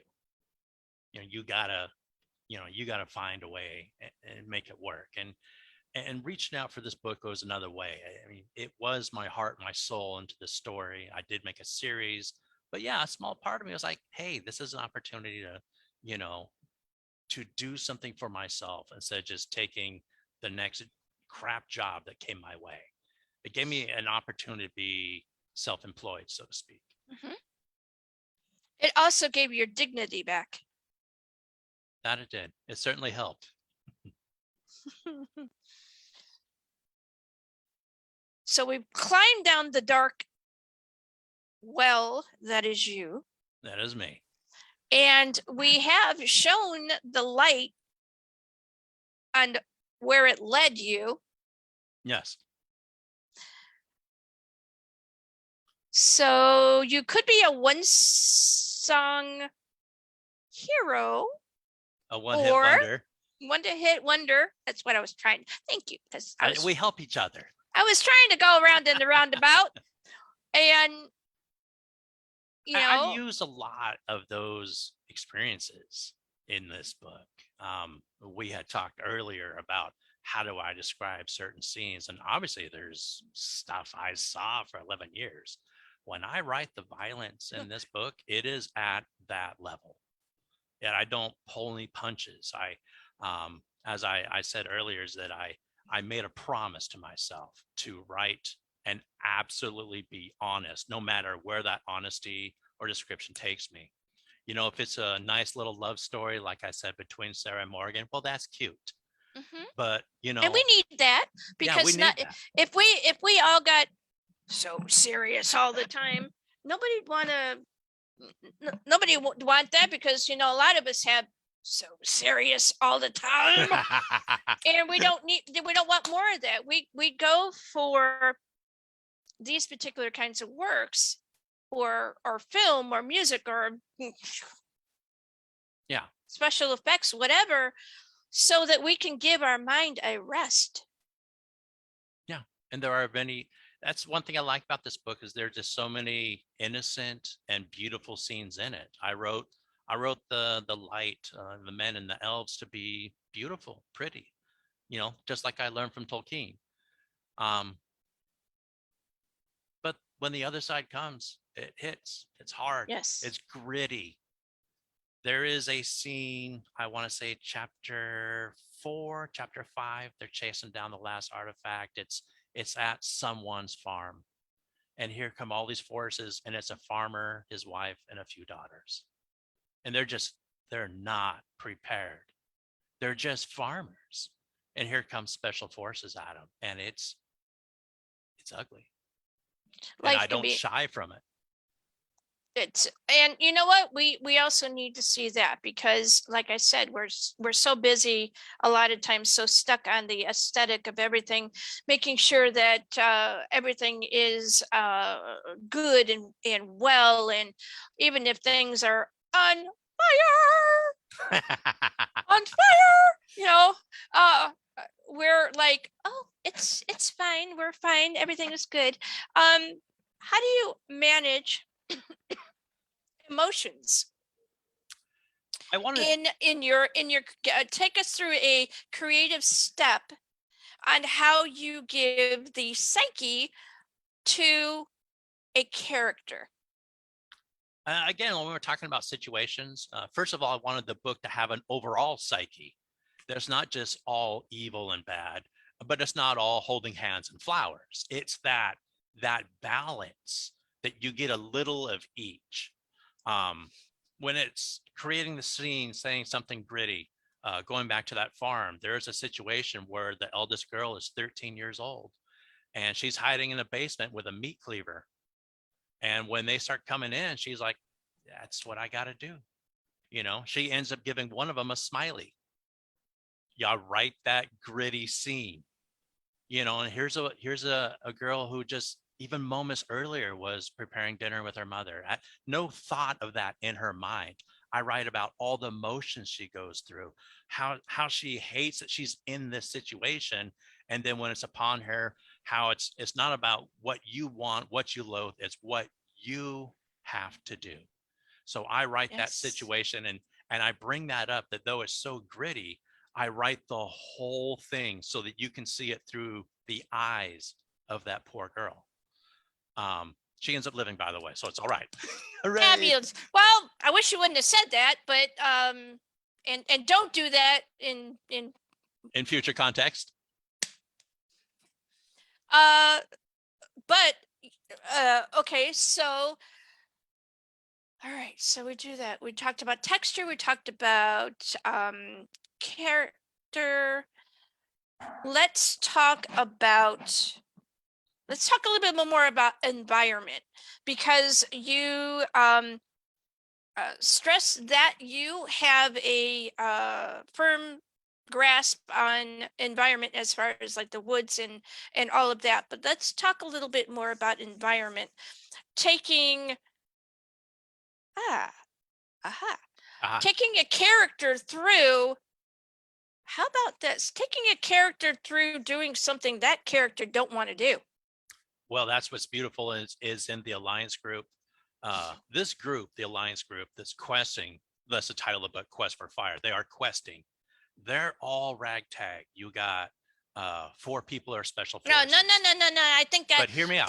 There's that part, yes. But in that group is a princess, and she's only used to a castle, and now has to come out into that environment. Okay. That's cool. And I love that. But you wanted something else. But I need something else. And what the something else is I want to know when you're writing. Right. When you're writing. And you got a character. And your character's like, and talking and everything's all great. And then they go, I'm not doing that. I don't care how long you keep writing that I'm going to be doing that. I ain't doing that. Have you had a character go, I ain't doing that? I've had characters say, I'm not doing that. I'm going to avoid it. I'm going to run from it. When I was personally taking sword fighting, one of the first things they told me is the very worst thing you can do is show the enemy your back. And keeping that thought in mind, here's someone who's like, you know, let's say it's rappelling down a rope and they never have. And oh God, I'm not doing it. No, I'm not going down there. No.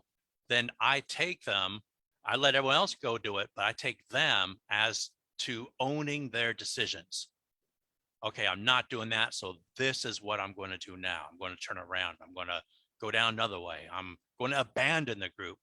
But whatever the decision is made, I go with that. I try to explain. It's not everyone in the group is vanilla. Not everyone in the group is special forces or a princess or a ranger. Everyone is different. And that's why this group is so dysfunctional. They're all different walks of lives. Each one has their own version of what victory is and what it looks like from their personal situation. And they expect everyone else to adapt to their needs. And that's why this group is having such a hard time. And it makes for great drama.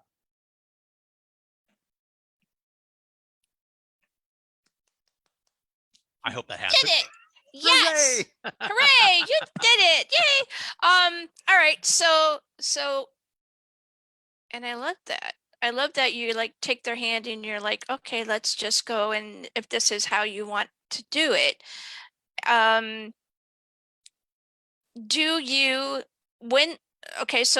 so when they say they don't want to do that and you walk them through it, you're kind of allowing them to have their own space, have their own thing, instead of trying to fight to get them to do the thing that you want to do.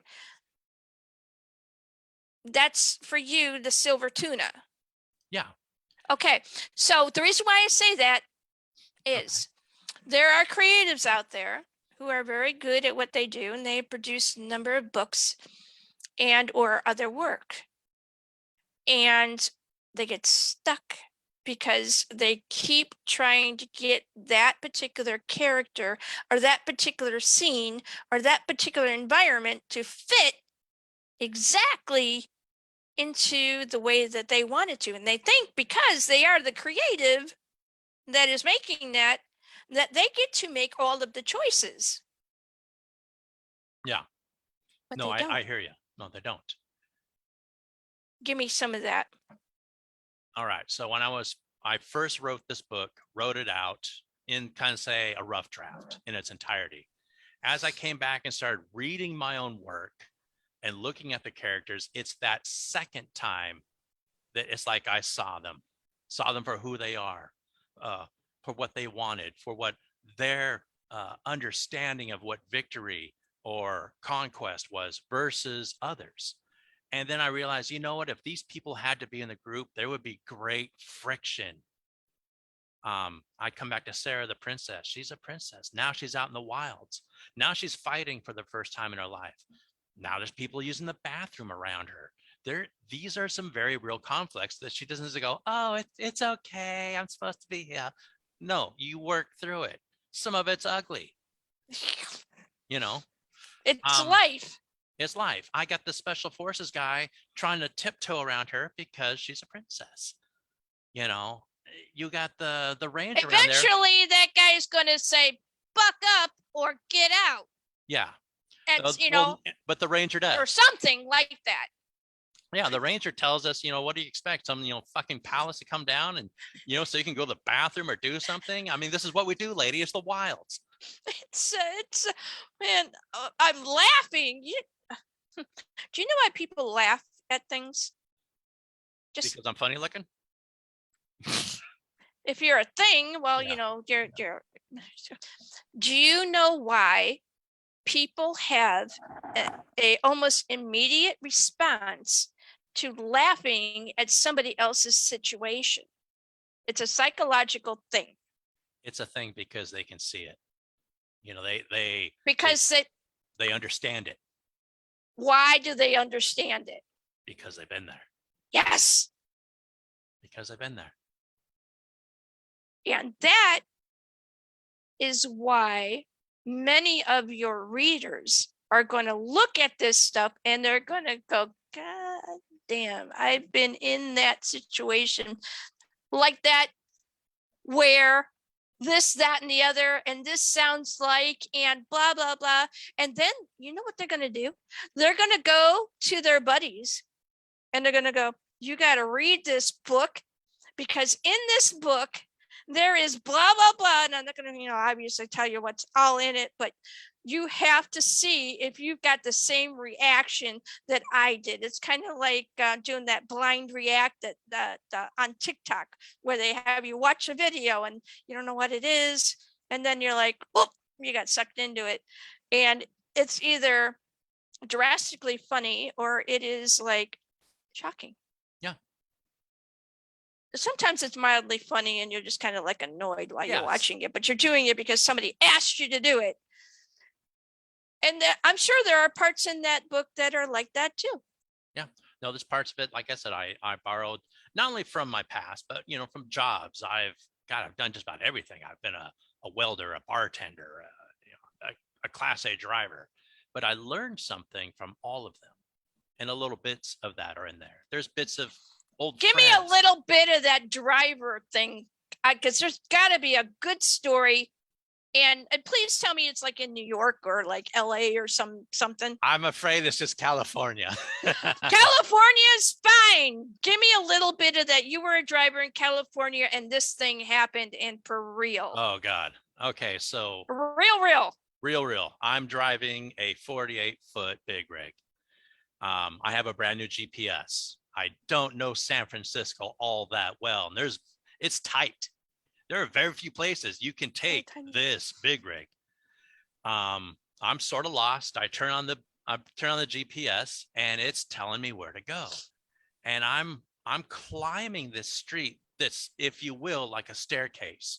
It's just doing like this. There's all out of that there. Right. So I get all the way to the top and I'm staring down.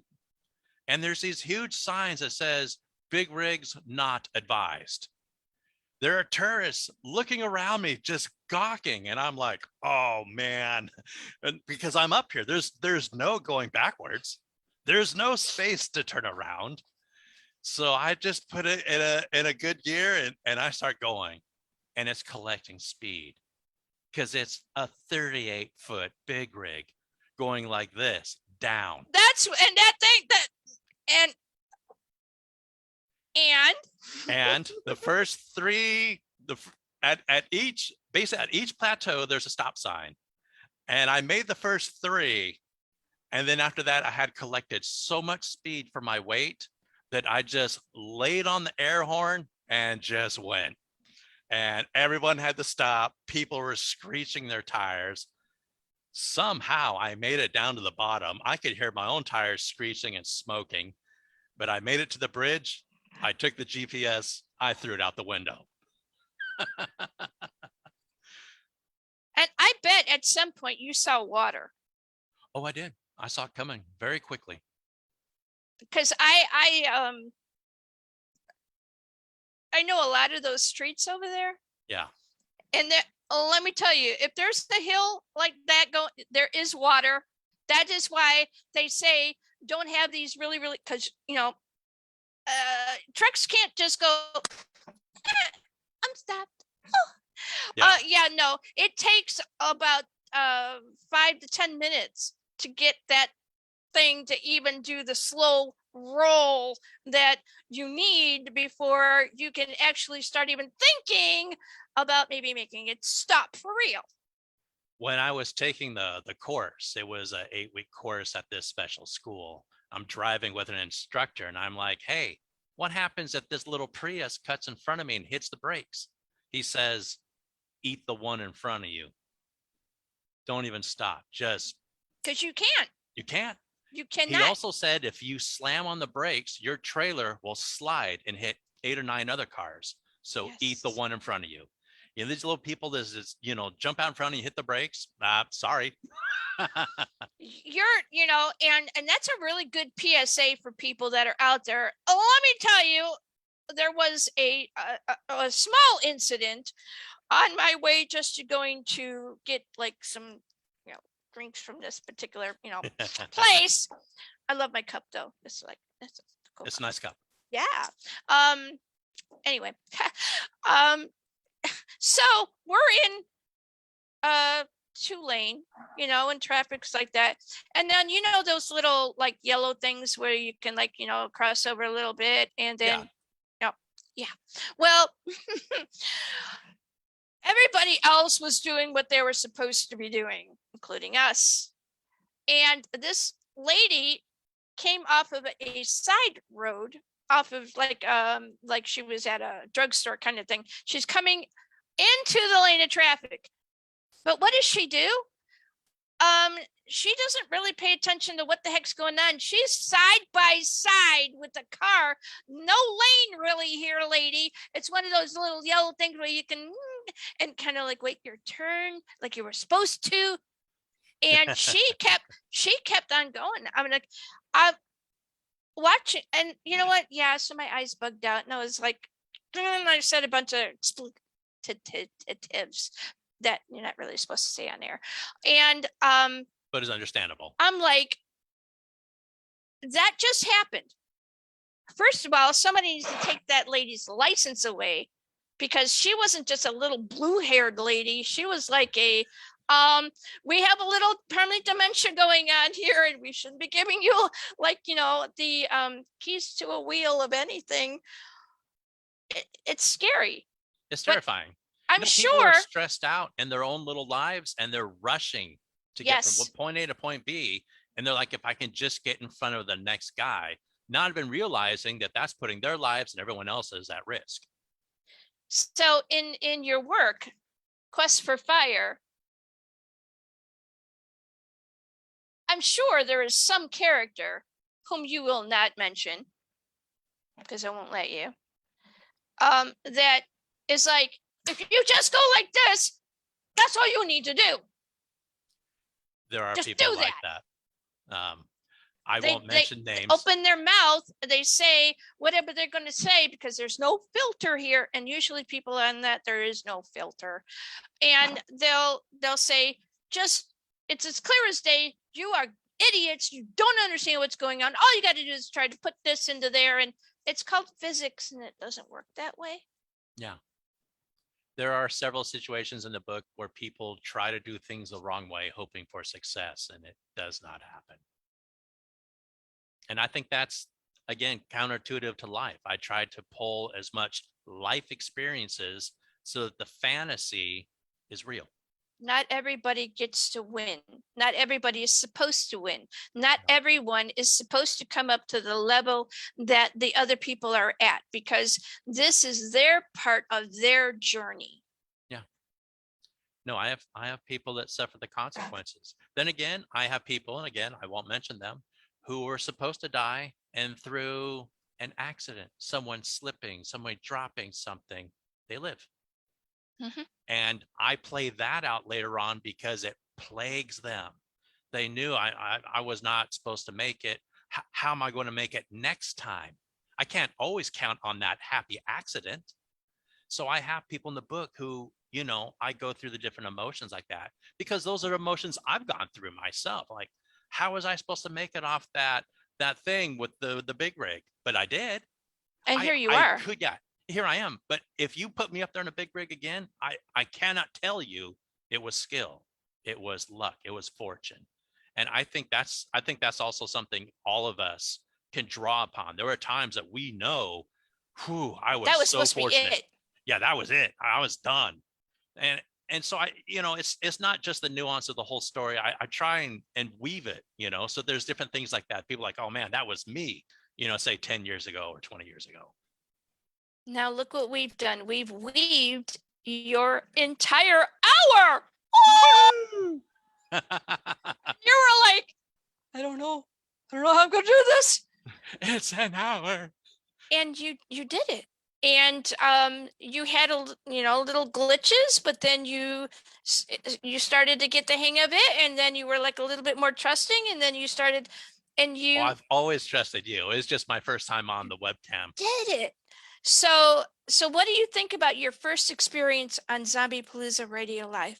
Oh, is absolutely great. And to be completely honest, if you ever need another guest for whatever reason, even if it's just a fill-in, please call me up. This has been an absolute joy. And you're such a good host. You make it so easy, calm, and relaxed. That's a real talent, and most people don't have it. Thank you. You're welcome. So we are at the 9:56 spot in the interview. And what I would like you to do is give us any kind of social media you have, Facebook page, anything you got that we can help our audience get to find you. You can find my book on Amazon KDP. It is an ebook for $4.99 or paperback for $25. My social media is going to be Facebook, Hugo Hobbs, and also on Twitter. But after talking with you, maybe I need some TikTok. Yeah. Okay. Hey, that's a good segue. I love it.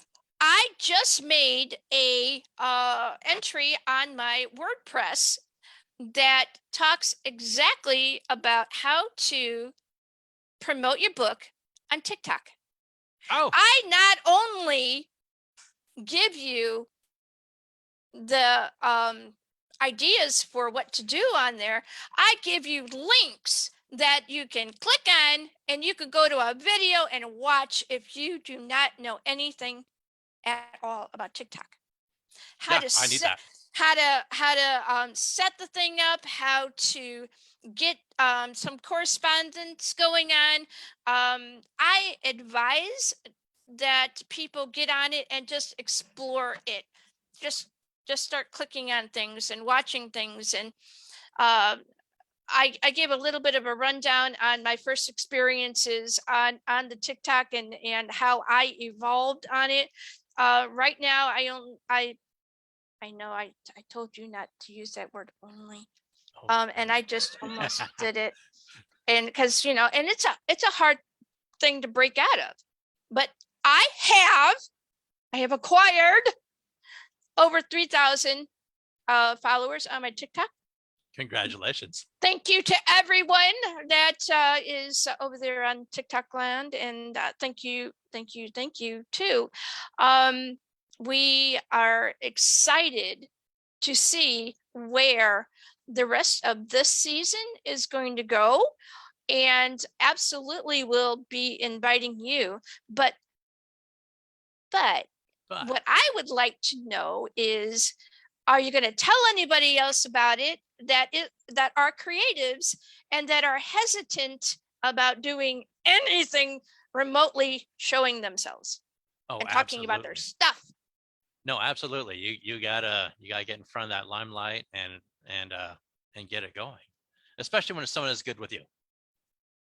So the importance of getting your face out there with your book in tow, or with any other creative project that you have, speaking to the broader audience, don't let fear stop you. Don't let those other yahoos down the street that you think you grew up with, blah blah blah, and tell you can't do it, or why are you doing it, or are you still doing that little bit of righty thing and all? Isn't that so cute? And then they're sitting on the couch eating their potato chips and their you know what? Do you know how many hours of television I watch a week? I don't know. I don't watch TV. None. Oh, that's great. I don't do it.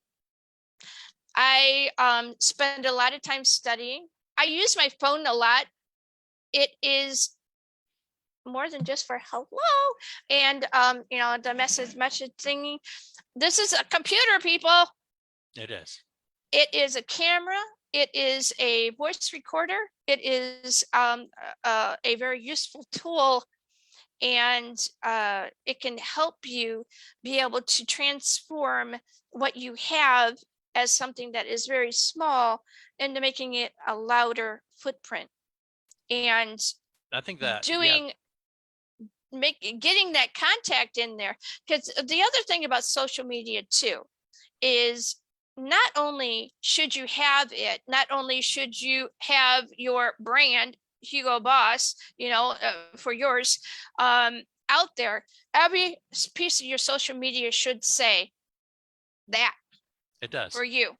It does. And every one of it. I'm going to take your advice on the merchandising. Because your book has lots of other elements in it. There's your book is between 22 and 25, the paperback. Yeah. Because there are elements, literally maps and descriptions and a glossary and appendix, I'm sure, and a bunch of other stuff. Houses of power. Yeah. Right. Different characters. You really did follow a method, previously laid down method that has helped you sculpt this particular work. And from that, I know game makers, I know filmmakers, I know screenwriters, I know a lot of different kinds of people who may or may not be interested in your work, but also in other creatives that come onto the show. They have very often use this platform to be able to connect with other people who have said, I saw you on this thing and I think what you're doing is really cool. I'm over here, I'm a game maker, or I am an artist, or I am a whatever, and this is what I do. I would love to see some of your characters in model form. 3D. I would love to see that model too. form. Yeah. Right.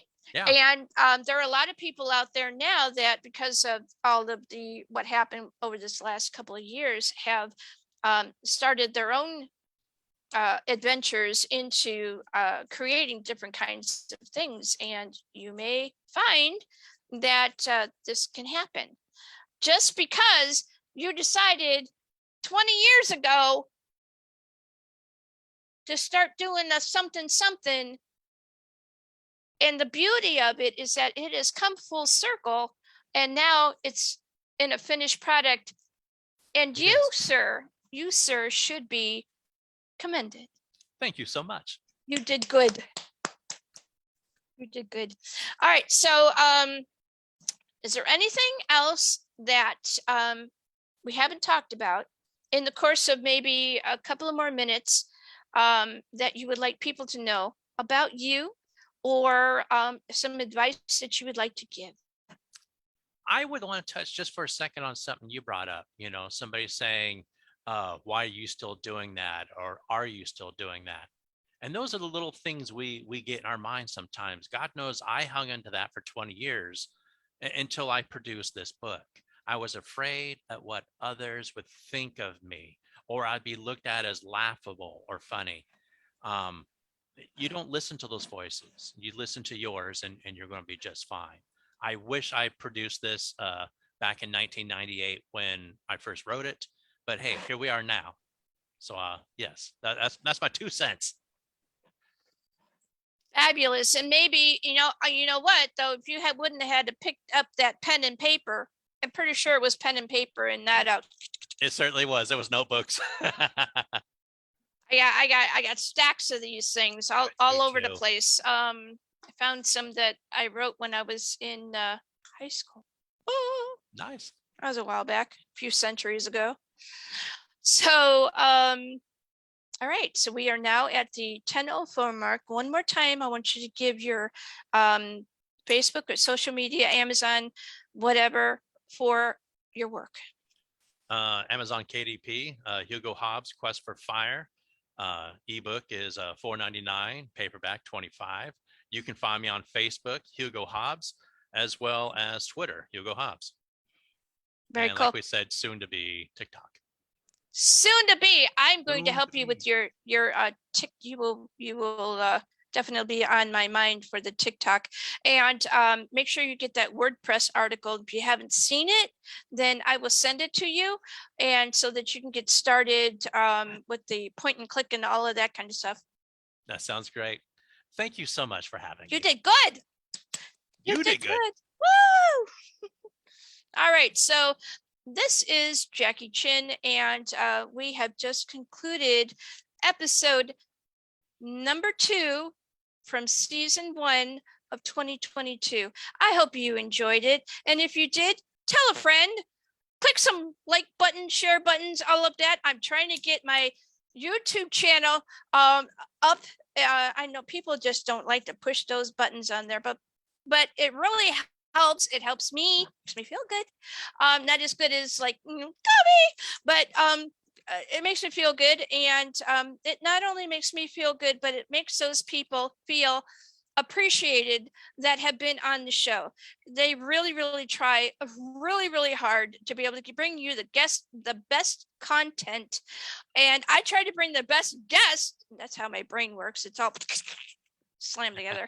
And so we are going to be scheduling for about 2 or 3 more weeks in this particular season, and then we're going to conclude it and start a new season. And we're excited to have everybody with us. So thank you so much to you, Hugo Hobbs. It was an adventure in itself. And good night. Good night to you. Take care.